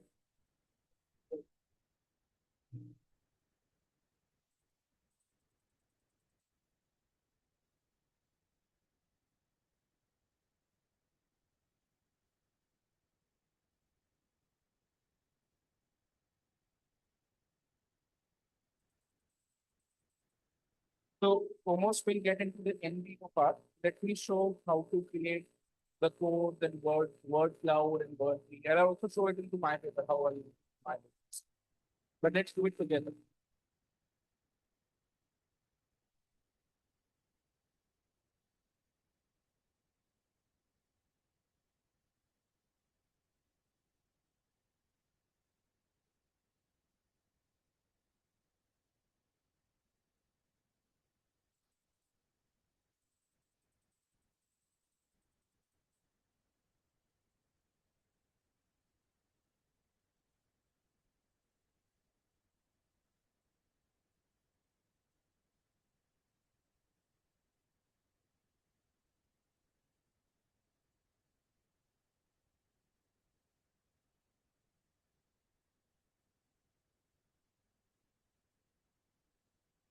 Okay, I hope I'm audible to everyone.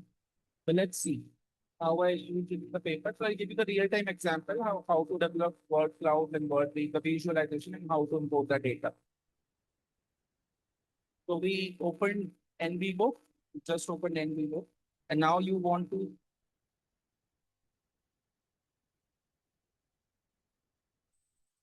So you have to start a project.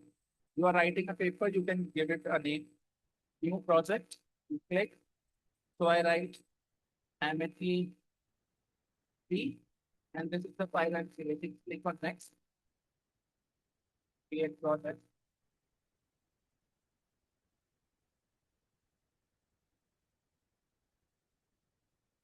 This is the opening interface. I don't want to take the tour. Just cancel it. Close this window. This is what it will show as a first interface of your screen. Now you want to import the data. In NVO, you can import any type of file. You have data on Excel format, you can import it. You have Word, you have PPTs, PDFs, even if you have movies or videos, you want to analyze it. So for example, if you want to analyze an advertisement and you want to apply content analysis, then also you can do it on NVO. Any format of file can be imported on NVO. I'm using the Word file for demonstration. Go to import. If you can see the import at the top bar, this is file, this is home, and this is import. Below import is exactly where your file is placed. So by the way, this is a very, very costly software if you buy. I do not know if your institutions have it, but there is a student version as well, which you can buy. I guess it is 10. Oh, yes.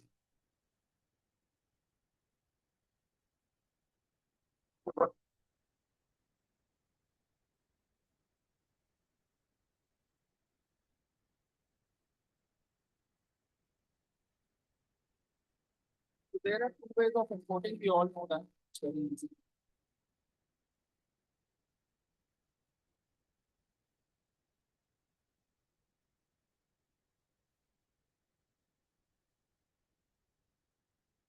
So what I did, I'm repeating it again.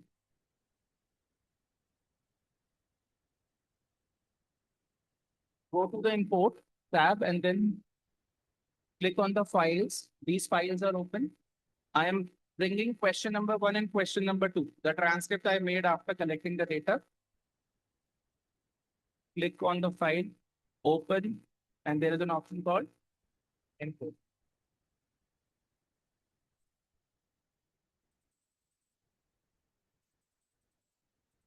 You can also use the way of simply dragging that file into this box and it will come, but this is the right. So it is asking me, should we name the file as Q1, Q2? I said, okay. And the file is in. This is importing data, which is very, very easy and because very friendly, user-friendly software. Now I want to analyze this data. So for example, if I open it, just have a look at it, this is huge. By the way, in qualitative research, what I personally suggest is to do manual coding. I can also help you if we have some time, we'll go back to the manual coding. But when we have to get into like efficiency aspect, we have to save the time. And I want to understand the gist of the interviewee script. So ये जितने आप देख रहे हो Q1, P1. So Q1 is question number 1, P1 is participant 1. उसने जो इस question का answer दिया. Similarly Q2, P1, and there are series of like numerous huge voluminous data, which takes a lot of time to understand. Now I want to create a word cloud, which will give me the exact picture. What is that 50 important words a participant wish to say, or all the participants are saying. What I'll do, can you see this option called word cloud? Just click on it. Now it is showing you the options of if you wish to keep the exact matches, if you wish to have stem words. So for example, if my exact word, if I wish to have in the word cloud, talk. But there are times when people are also using ing. So this is known as stem word, talking, walking. I also have to consider that. Most of the time, personally, what I do, I keep stem words. Synonyms, we do not know if the participant literally used synonyms. That depends upon your judgment only. So I always call software as ego. Ego is what? Garbage in, garbage out. They do not have their own brain. You have to apply your brain to understand and interpret the data. Again, I have taken stem words. Look at the display words over here.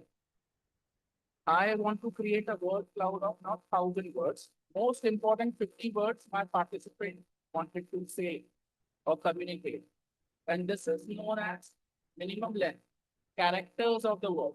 3 letters per word, 4 letters per word. In N vivo, if I take, so for example, 2-letter word is also acceptable. You will see a lot of people in India use N, A, O. So, and people will pick it up. But then you have to eliminate. So by your judgment, you should take 4 or 5 minimum, 4-letter word. For example, there is a word called life. Life is an important word which has 4 letters. So I'll set to 4. Should not be 3, 4-letter. And then I run the query. You can see my arrow over there, run query. Upload it. Which will give you the exact picture of what is happening with the participant. This is the paper about COVID. Look at the most important word in this word cloud, which is time. Can you imagine? Most of the people are talking about time. Then people are talking about work. Then people are talking about field. With black, bold, important words. They are showing how many times they are repeating. The most frequently used word is time. You're getting it, but you can see there are words which does not make any sense. It is not important for me. For example, why do we need to understand the word called just? So I have to use my brain. Important nahi hai, let's remove it. What do I do? Click on just, add to top word list, click OK.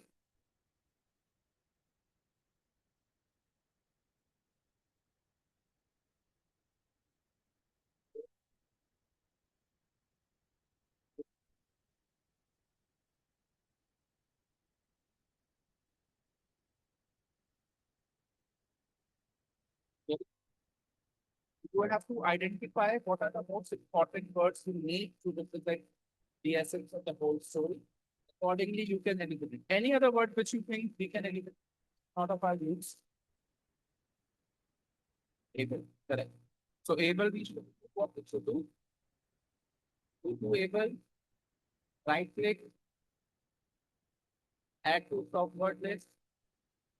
Okay, run query.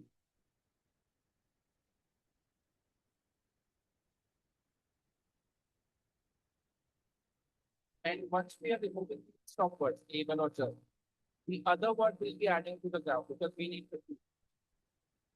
So you have to keep checking if the cloud is exactly showing what the essence of the whole story. Long, simple. But this word cloud, look at this. Now, how I have to uh, export it. Again, one more phenomena before I move to the other aspect. This is also something which you can save as an image. Word cloud can also save as an image. Export it and use it in your paragraph. Because this is what visualization representing the crux of your story. Over here, what does it represent by the way? Any guesses? Strength of the word, the frequency of the time they flow, commonly used. So that is why it is taking the maximum space. Whereas almost, which is not a relevant word, we can again put it into the stop word. But this is minimally used. You're getting it? Okay. Going back to the word cloud. See, export word cloud. I just right click on it. Just I made and I want to keep it into my paper. Export word cloud. Wherever you want to save it. So I save it on desktop, for example.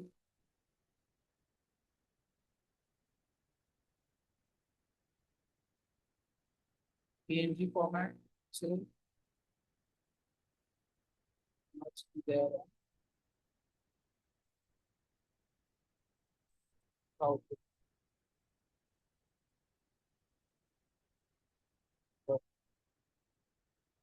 copy.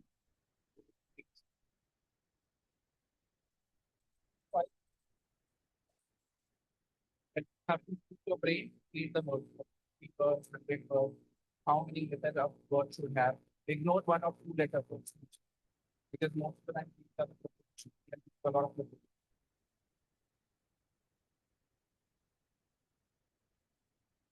again, you can also play with the colors if you want. The format should be this.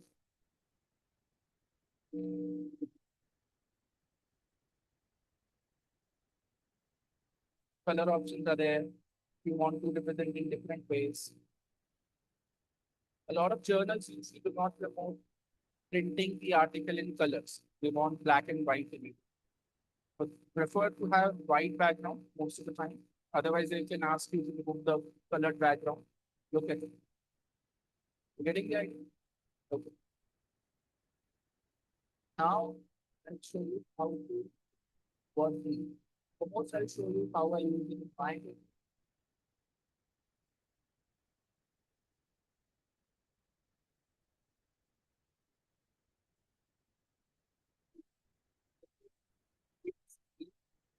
When I was traveling to marketing, so I wrote a paper on spiritual tourism or psychotherapeutic field post COVID-19.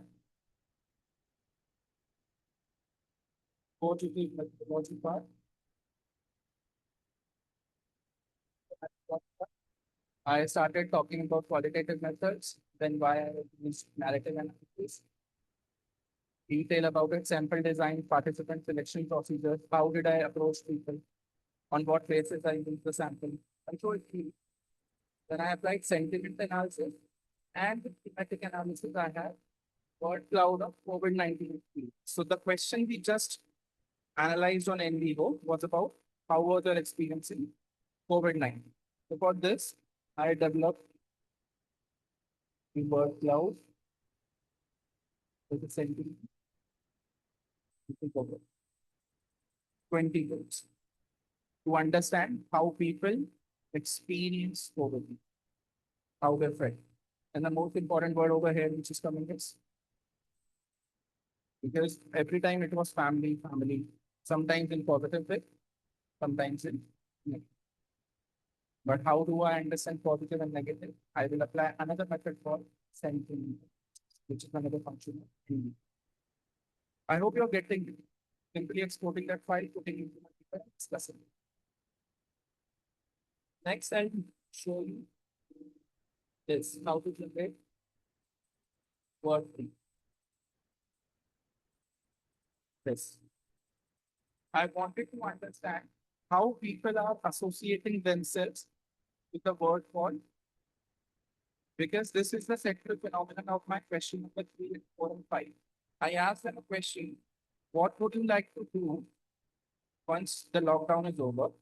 In which way you would like to use travel? Because they say, मुझे बाहर निकलना है, मुझे travel करना है, मुझे travel करना है, I want to go to vacation.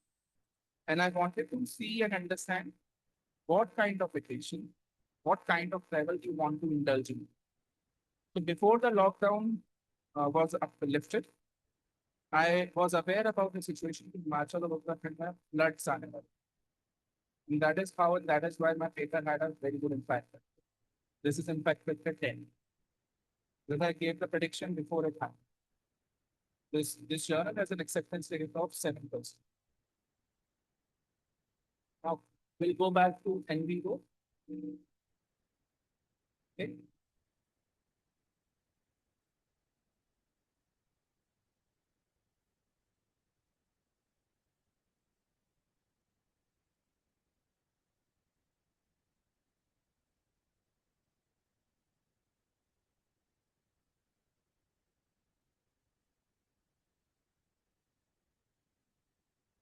So for first station, बिल्कुल अब पता है. अब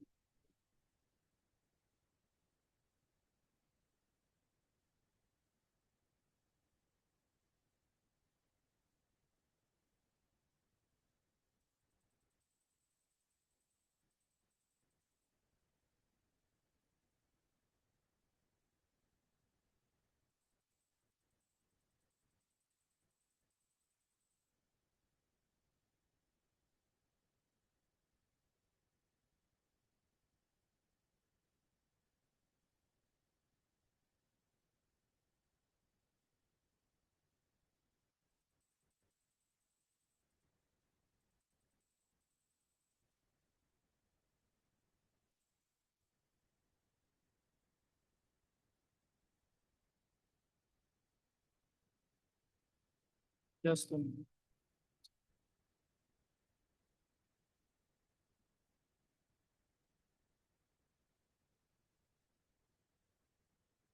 online participation.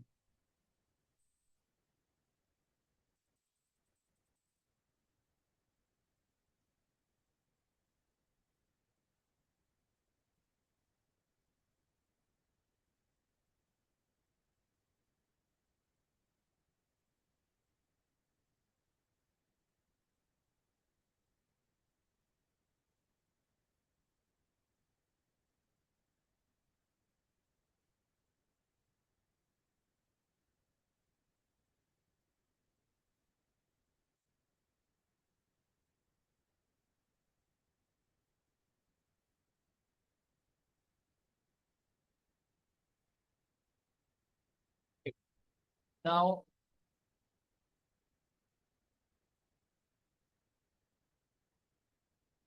we are getting into these 10 words again, and then we are creating the word tree, text search.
Okay. I guess so. For example, if you wish to create a word tree, which I just showed you on the PDF part, what you have to do, you have to select the file, bring it in. So this was the file which we try to apply it on. And over here, you are seeing summary, references, and word tree option. If you click on word tree on any specific word, for example, this paper has a specific word of travel. Let me cast my screen first.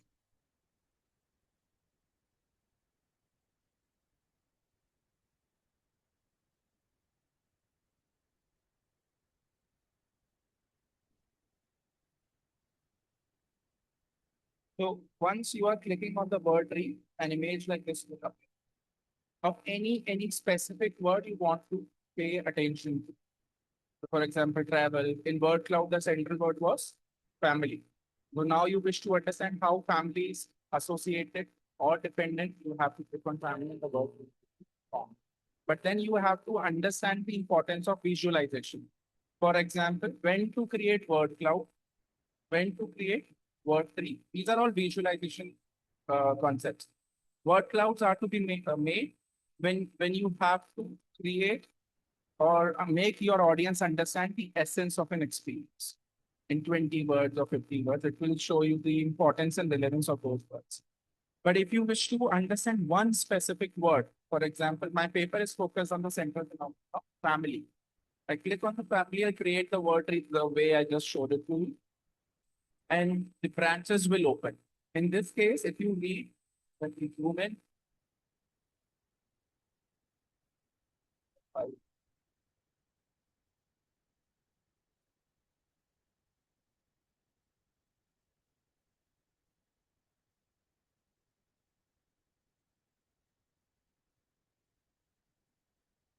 the word was travel, and look at the branches it is leading to.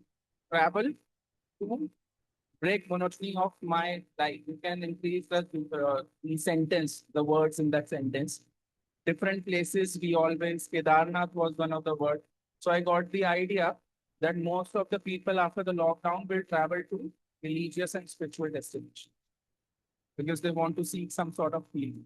And that is how Wordtree helped me to develop that notions, to make prediction that what are the destinations which will be overcrowded. And it actually happened. The most overcrowded places were Himachal Pradesh. So once you are developing a paper, it will help the organizations and the government to have policies. Itna flood of people aane wala hai, so we have to be ready. That is how you write impactful papers. Paper with high quality publication scope at the same time high quality impact. I hope I'm clear with it. Okay, let me take you quickly other aspects. Outline the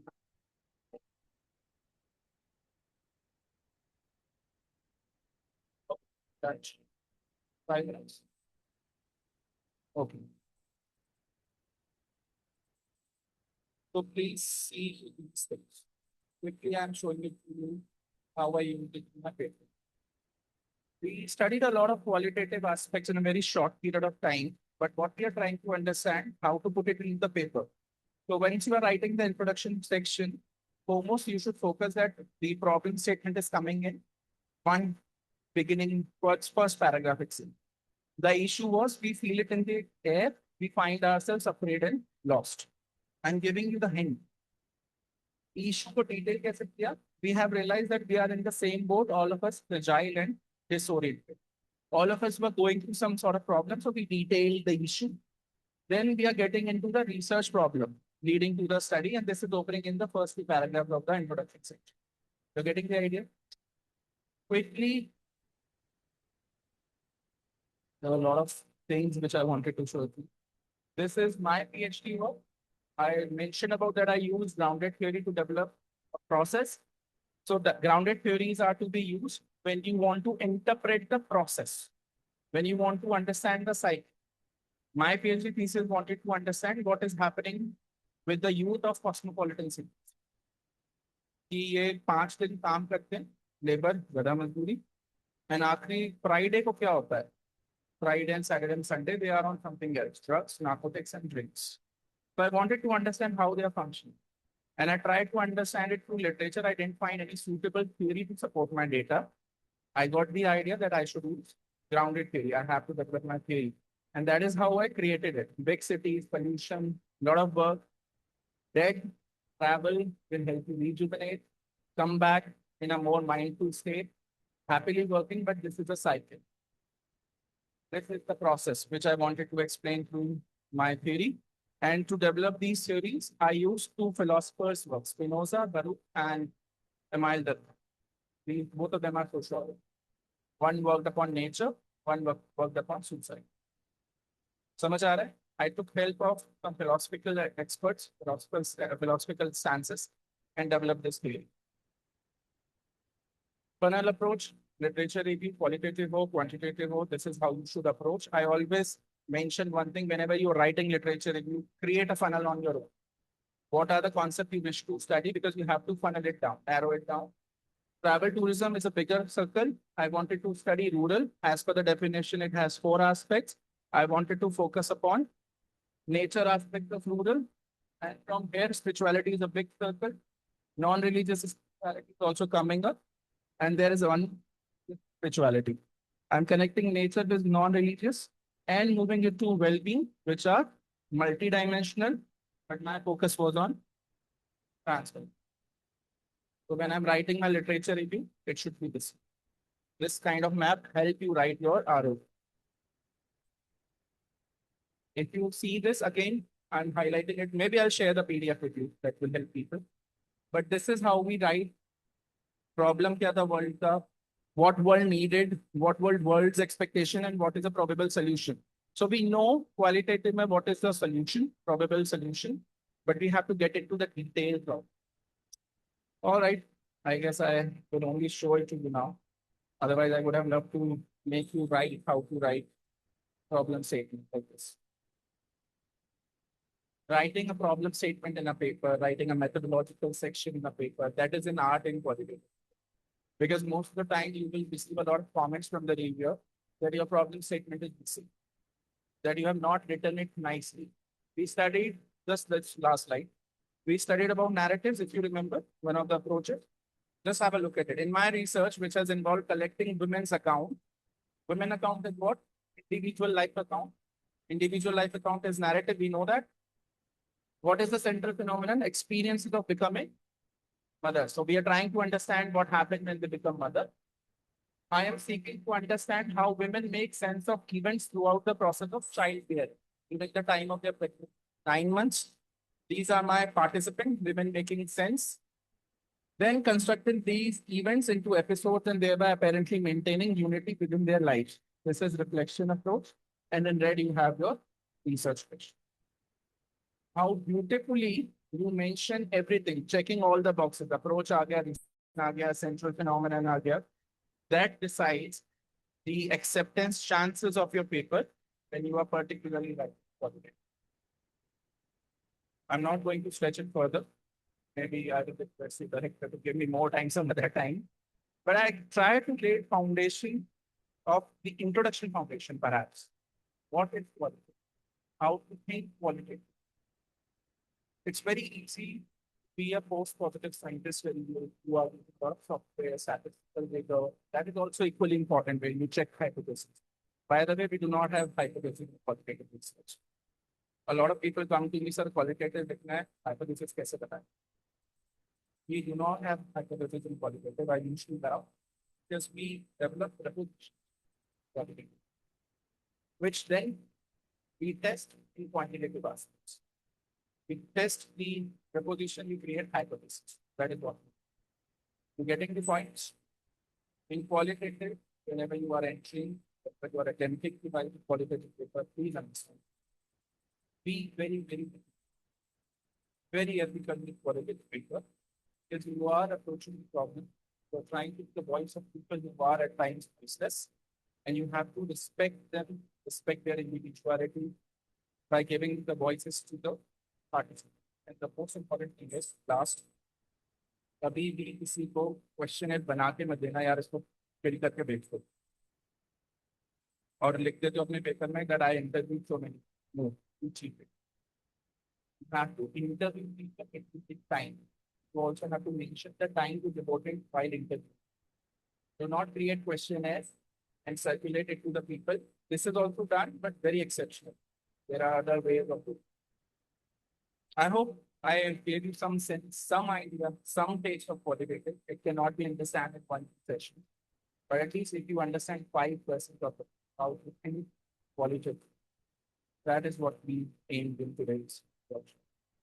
Thank you everyone so much.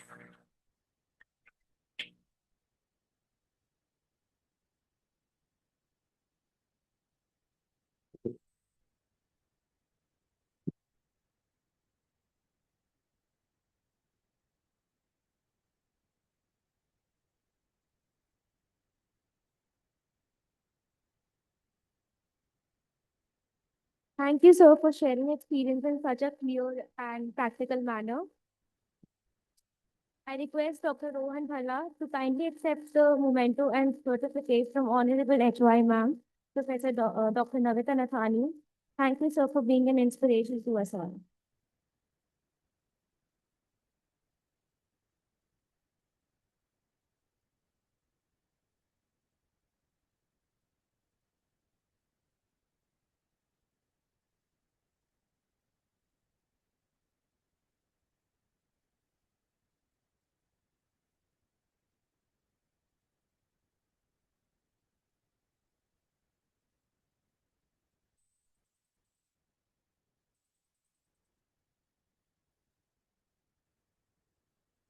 We'll now break for lunch and resume the conference at 2:50.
Hello.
Hello.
Check.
A good meal, a good meal fuels good ideas. Let's carry that with energy forward.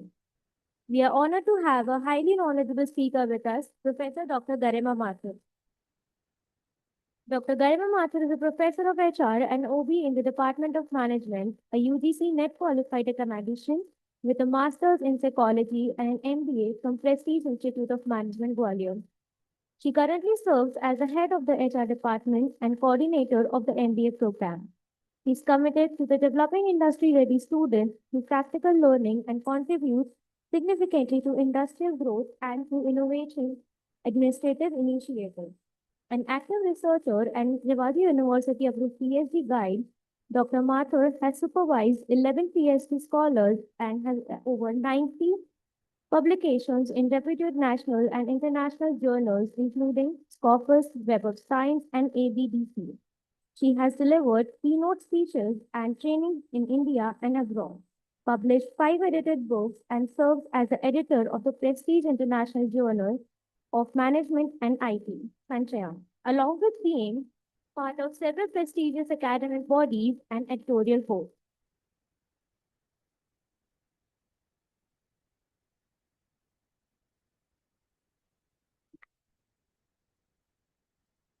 We would now like to present a sampling of Professor Dr. Garima Mathur as a token of gesture. I would like to request HOI ma'am to be the honor.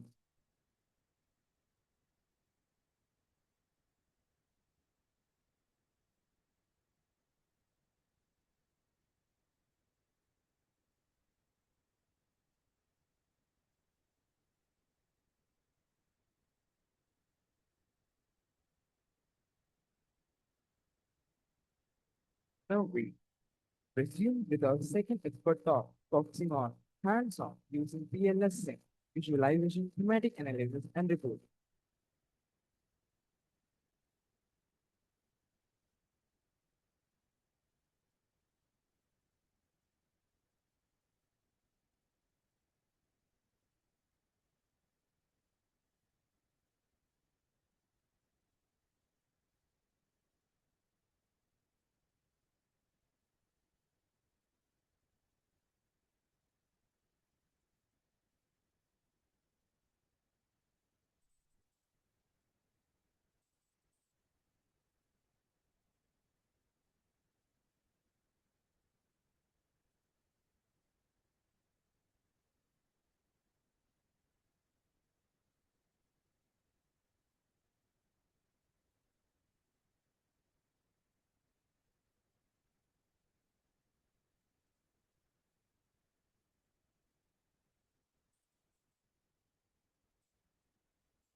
Hello.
Online participants are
speaker of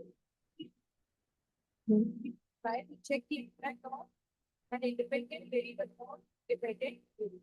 And that is, there can be multiple independent variables and a dependent variable.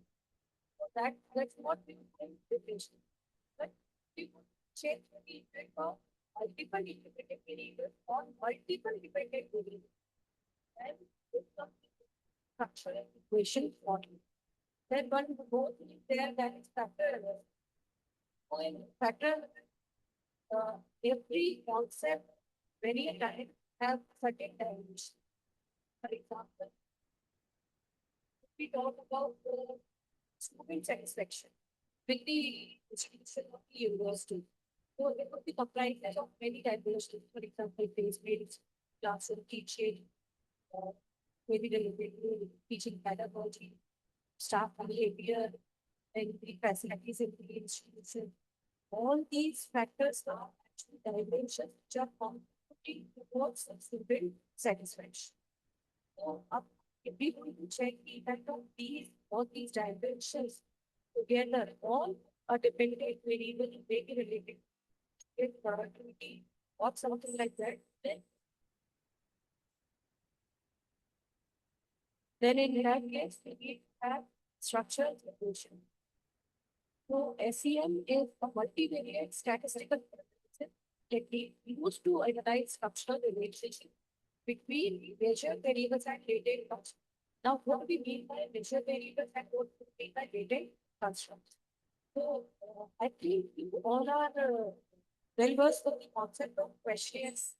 कभी ना कभी Google form में हमने सब questions भरे होंगे Google forms में ही है गूगल फॉर्म्स के जो क्वेश्चंस है दे आर एक्चुअली इंडिकेटर्स और items or questions or statement or observed variables or measurable measured variables. they are contributing towards a latent construct. Latent construct, this one construct does not have any value of its own. It is the combination of total of all such values which are there because of these observed variables. That means we can say all the questions or the responses of these questions statements are contributing towards a particular concept that may be a data. For example, if we are talking about, uh, we have taken the example of student satisfaction and we are talking about classroom pedagogy. So pedagogical tools used by the teachers in the classroom, the cases, examples, or other things used by the faculty in the classroom. So I'm sure people might be taking feedback on all those. And if you are taking feedback, there must be multiple items. Only asking one single question, that is, are you satisfied with class teaching? Could be asking, are you satisfied with the classroom activities such as case study? Are you satisfied with the presentation? Are you satisfied with the examples given by the faculty members in the class? Are you satisfied with the teaching aids given by the faculty in the class? Now, all these statements together are actually absolute. So that particular one concept made about many statements, many variables. So this concept we then detailed function. So this comprehensive method combines patterns and vertical regression analysis, enabling research of theoretical relationship in a single integrated. So we got to go from several generations of vector analysis that we can get all this in form of structural diffusion. So that is the concept of structural diffusion. Now we can go for two types of structural diffusion. One is for the covariance based structural diffusion motif, and another one is partially required. After we have this based set, because against the confirm the factors, we have explored factor, even the state of the theory. And when we develop certain theory, we might check any good different content. For example, the theory has been tested. Now we want to check its application in the context of area or maybe in context of one. Then in this case, we are going to take the variable taken by that particular theory and then we are retesting the theory in this.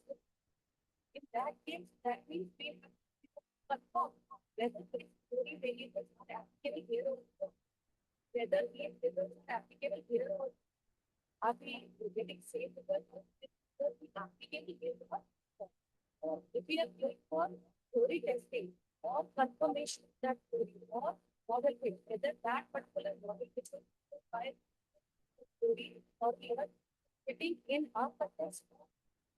For that, we have TP based testing that we can evolve. So we require global model fit by RNS theory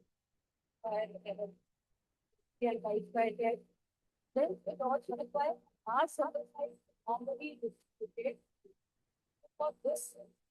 We have already distributed, but I think we need to have larger sample sizes. We need to have larger representation of the data, and then we go to fit with that particular data into our model. And then it is best for reflective measurement. Reflective is nothing but the statements that we must, like we have discussed minutes back, whatever questions we have for certain variable, we are using that to measure a particular variable. That is the relationship of observed variable or the indicators and the construct, and that is called reflective measurement model. We would be discussing quantitative model, we would be discussing reflective model. When it minimizes the difference between sample covariance and model implied covariance. So basic notion of CP-based safety about some covariance. But if you take up about covariance,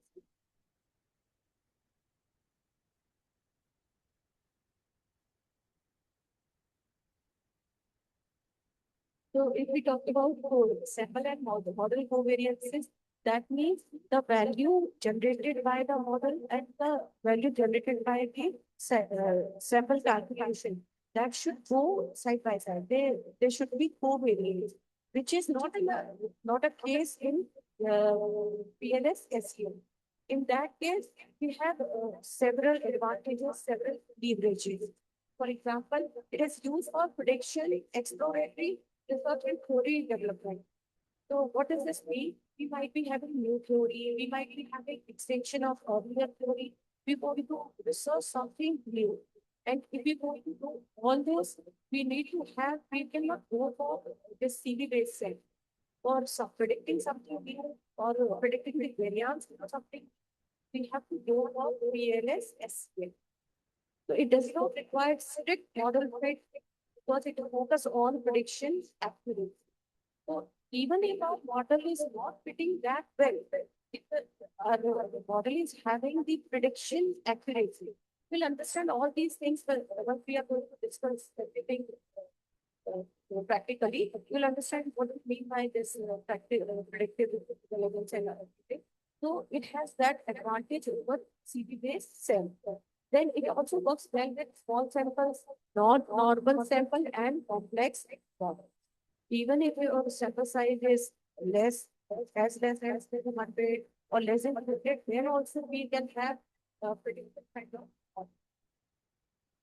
Then it works on non-normal data also because the base of this structure is not parametric. But the very biometric of normal distribution for non-parametric at each base non-parametric data. And then it works about the complex model.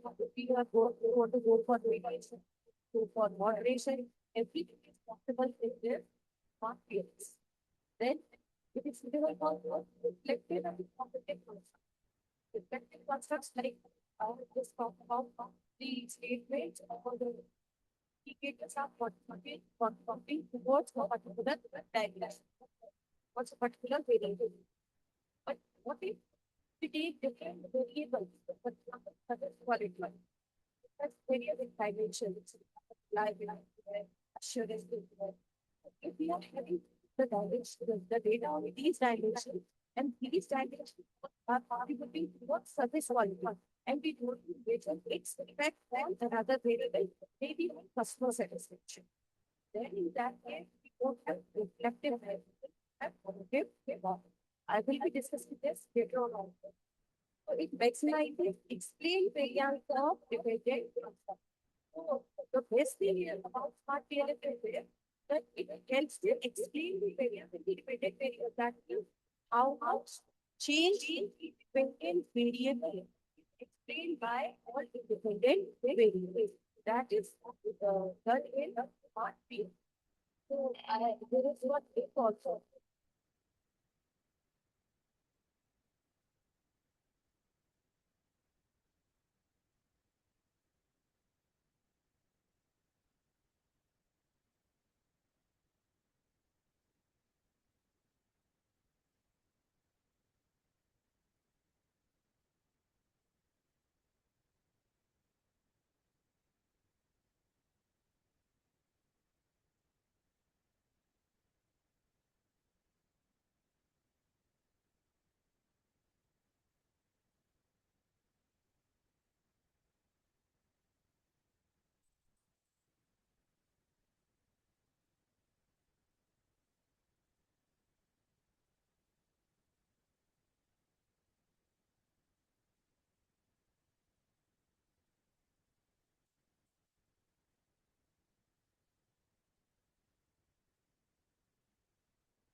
Software measure TLS.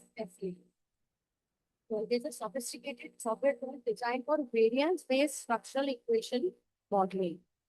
For covariance-based structural equation modeling, we go for ABOS. Today we would be discussing about smart PLS. So it uses the partial least square path modeling method. This is a powerful analytical approach enables researcher to examine complex relationships between observed variables and latent concepts. So by this example, you can understand that these are observed variables. These are our statements, the value of our statements, and this is our latent construct, contributing towards this variable, making it an essential tool for advanced quantitative research in social science and physics.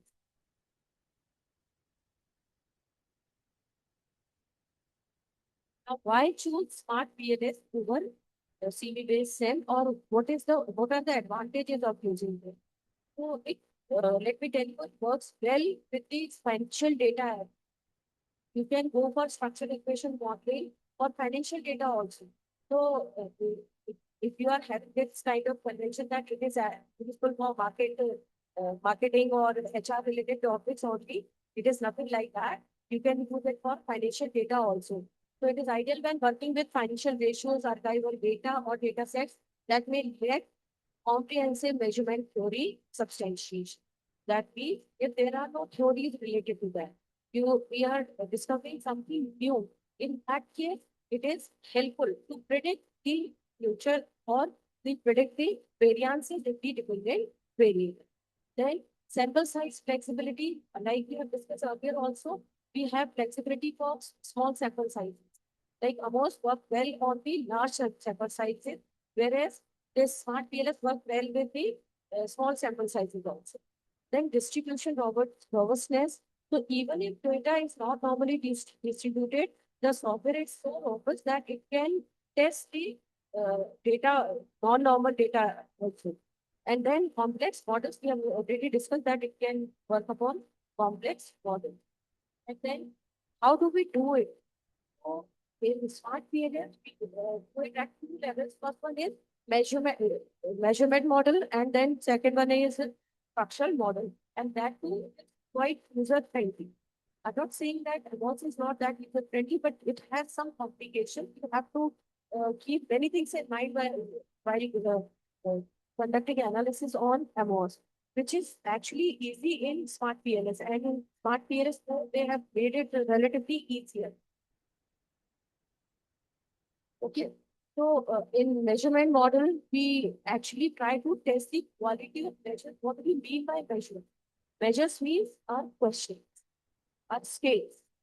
Whatever scales we use, whatever questionnaires we use, those questions, the quality of those questions, actually the whole analysis, the whole research is actually dependent upon the data of given by respondent, or the kind of data given by respondent is actually dependent upon the kind of questions we are asking. For example, I will give you example in the analysis part also. One of my student group has conducted a research, and they have taken data on turnover intention. I'll show you that questionnaire. Two questions have asked same. First question was related how far or what do you think about leaving the organization in next 1 or 2 years? And the third question was again similar. Do you think of leaving the organization in maybe next year or in a year or 2 years? That means both questions were asking the same thing. So same answers would be there, and that was his problem with the question. So that happens, and that too, it happened with the standardized scale, which was used by earlier researchers. So how it happened, I don't know. But since it was different data, so this particular class, they have conducted that. And since it was different data, so there was not much problem if we have dropped that particular item. But then it actually decided and told us about the quality of scale or the measurement here. To can relate it with the weighing scales we have. We all have weighing scales in our home, or we have Wherever we see weighing scales, we try to know what is our weight. And if you find it out, or if you have observed that every scale is giving you a different kind of, it is never same. So, which scale is reliable? How to identify it? That is a difficult task. Similarly, difficult in this case. If the scales are same, they are not measuring our weight, they are measuring the weight of the respondent's response. Okay, so it is like that. So then structural model, it tells about the interrelationship between variables. Now, again, depending upon the type of questionnaire we are using, type of data we have collected.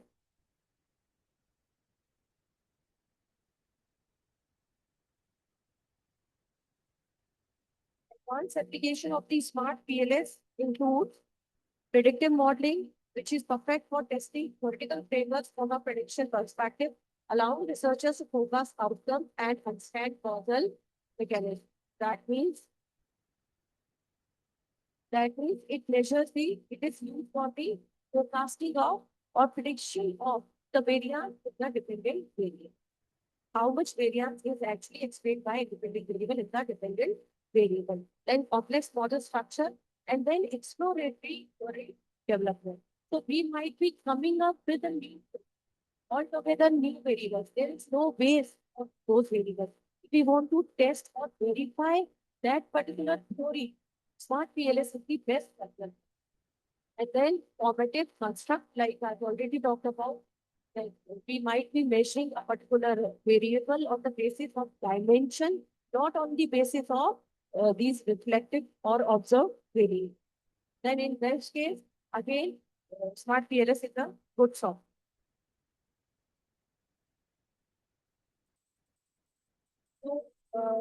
So these are the different things we are going to see in smart PLS software. We'll be having this oval shaped image for latent construct. And then for indicator, we have this kind of square or rectangular shape. Then for direct relationships, we have arrows. Covariances or for correlations, we have double-sided arrows, double-headed arrows.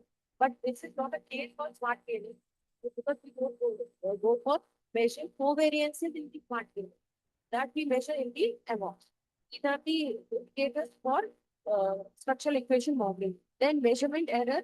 Again, measurement error is available in ABOS, not in smart PLS, because where we measure the covariances and errors are actually not errors, they are residuals, which are produced by the software.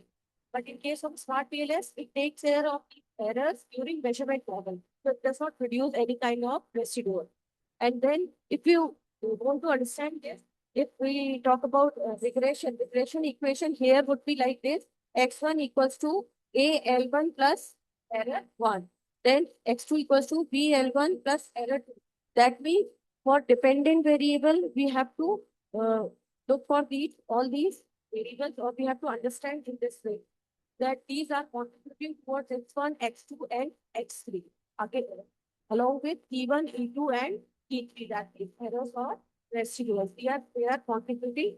A is contributing, B is contributing, C is contributing. The path coefficients which are contributing towards these variables. These are dependent variables, and this is independent variable.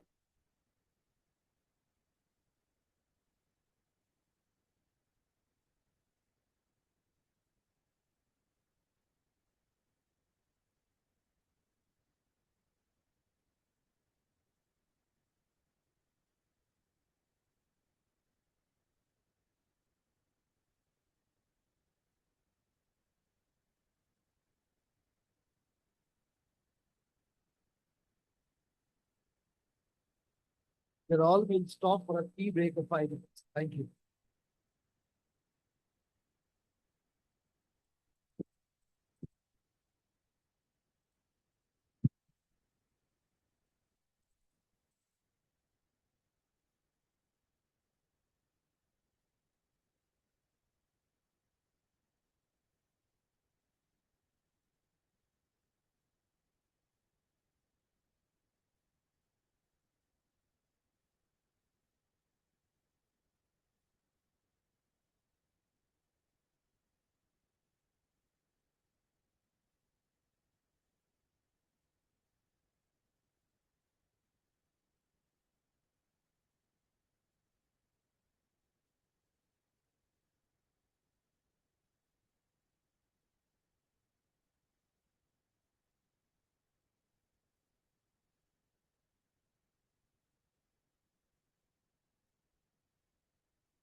Sir,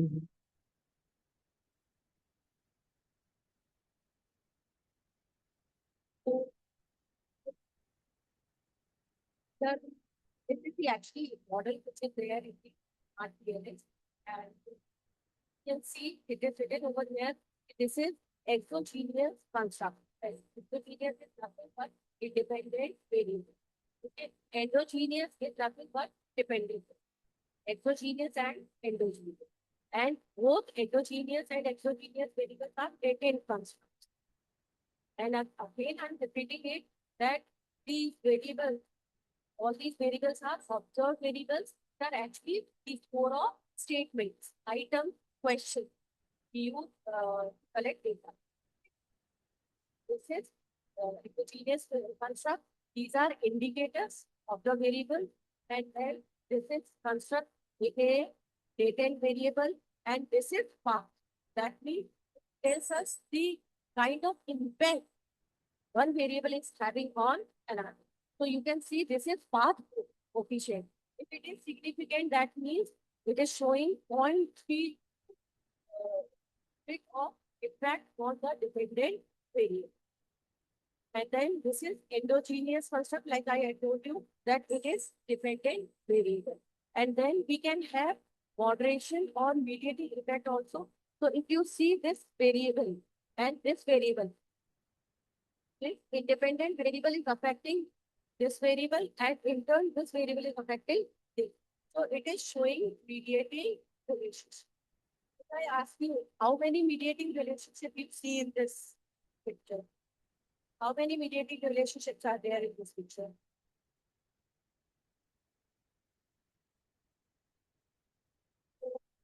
We see one is this, another is this, and one more is this.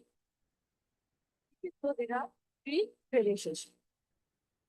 And we can also have interaction effect. Interaction effect means this this particular line should be here, connecting these two variables. We will be discussing about interaction effect or moderation effect afterwards. So we have path models, like we have discussed just now. We have this constructs that is latent variables, and we have observed variables. Now, why am I telling you again and again? Because to understand the structural equation modeling with part PLS, we need to understand all these. There will always be there the constructs that is latent variable, the indicators that is observed variable, and the path models, like we have seen earlier, there was a path. It's a model. Then we have these arrows are showing part, and this is part.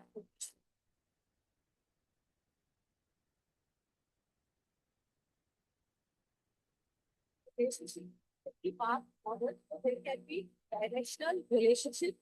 If you see, it is written that single-headed arrows distinguish PLS SEM from covariance based SEM, emphasizing the method's predictive orientation. It does not have double-sided or double-headed arrows. That means two variables do not have covariances. They do not move together. It actually tells us the predictive orientation. That means the dependent variable is predicted by the dependent variable. Now again, we have inner model, that's structure model, and outer model, that is measurement model. So inner model means the relationship between these latent concepts, these arrows. This is our inner model. And the relationship of this latent construct with our indicators or of the variable. This is our measurement.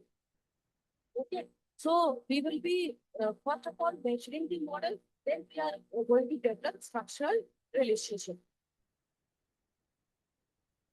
It's more clear here that this particular model is our structural model. That means relationship between latent constructs. And this model is model of outer model or exogenous latent construct with the indicator. This is our measurement. We are measuring it to I hope I'm clear with this measurement model, the inner model and outer model. Formative versus reflective construct. We have been talking about reflective construct, we have been talking about formative construct. What do we mean by that? I'm telling you again, if we have certain indicators or statements which are what's a latent construct, it is said as the term as reflective construct. But if we have a latent construct that is contributing towards the relationship with the indicator that will explain with this example. So if you see this example, diet is made up of these statements. I eat healthy food. I do not eat much junk food. Each day I eat रहेगा. I have a balanced diet. Or there are I do not order food through Swiggy, Zomato, or I prefer homemade food. These kind of statements are actually reflective measures. So we can have as many statements as we want, and we can delete 2, 4, 5 statements out of that particular model, that questionnaire. कोई फर्क नहीं पड़ने वाला उस case में. The construct will remain same. Okay. But what if we have statements like this? Towards health, these three statements are contributing. I have a balanced diet. I exercise regularly. I get sufficient sleep. Can we replace this statement with this, or this with this, or this with this? No. They all are actually independent of each other. If we delete even a single sentence, then it is actually going to affect our data, because in health, all these three things are. You can miss few statements out of these, but you cannot miss even a single statement out of. So this is our formative construct. These observed variables form the construct. These observed variables reflect the construct. That's why it is reflective construct, or this is formative. I hope I'm clear about it.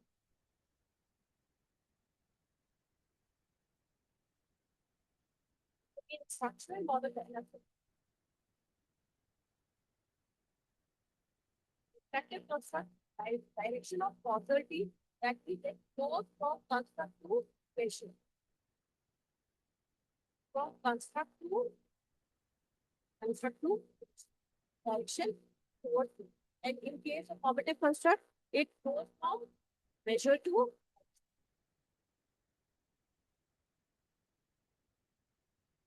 indicator correlation. So measures are expected to be correlated with each other since they all reflect the same underlying construct. I eat lot of food. I eat junk food. I order food through Swiggy or Zomato. So they all are related somehow with each other. But in case of formative construct, they both are independent of each other. One should not be aligned with the other construct. They should not be correlated. And then interchangeability, the indicators are interchangeable. That means removing one doesn't fundamentally change the construct. Even if we drop 2, 3, 4 items, it is not going to change the meaning of the data. But if we drop even a single item out of the formative construct, it is going to change the meaning. So that is the case of formative construct.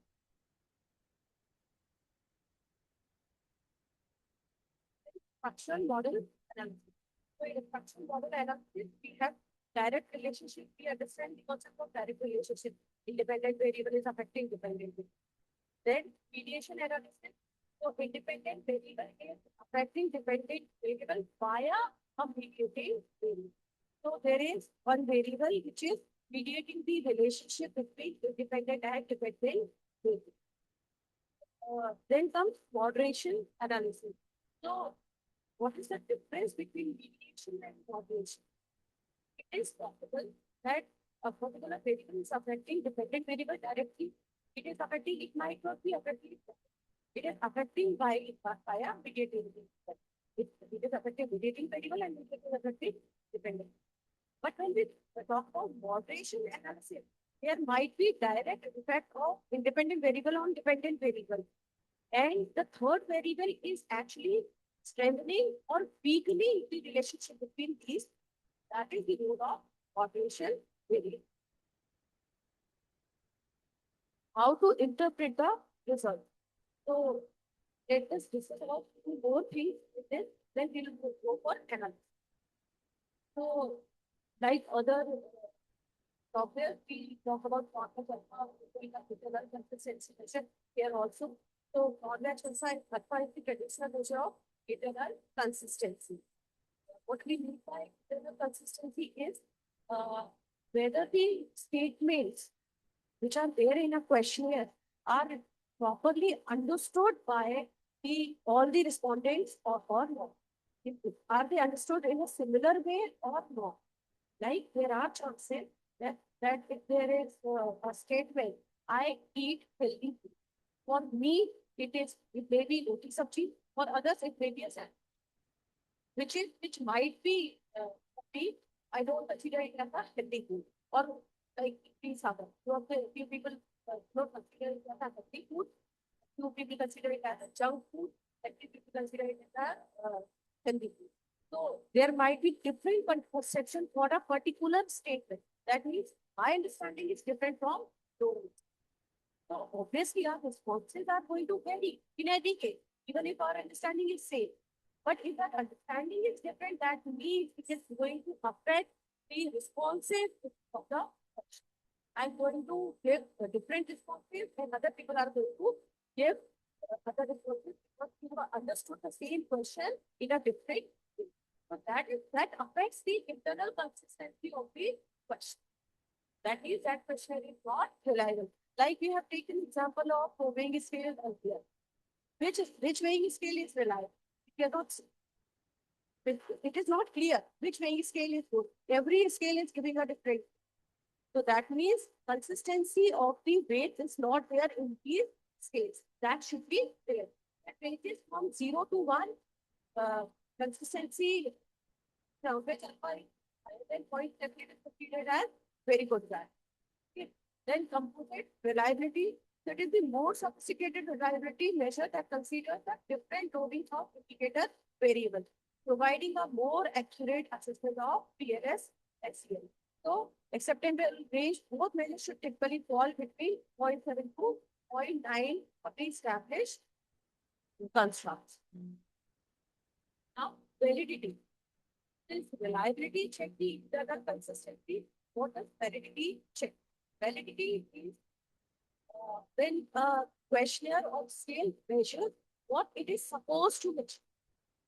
For example, we have weighing scale for buying fruits. We have weighing scales for buying gold. Both are weighing scale. Can we use weighing scale which is by food for measuring the weight of gold? Can we do otherwise? The scale which is used for measuring weighing gold is used for weighing the food. Can we interchange them? No. One scale is good for measuring the weight of foods, and another scale is good for measuring the weight of, even if they both are weighing scale. So they are valid in one case, but invalid in another. Okay. So when a measure or a questionnaire measures what it is supposed to measure, it says the validity of a particular scale.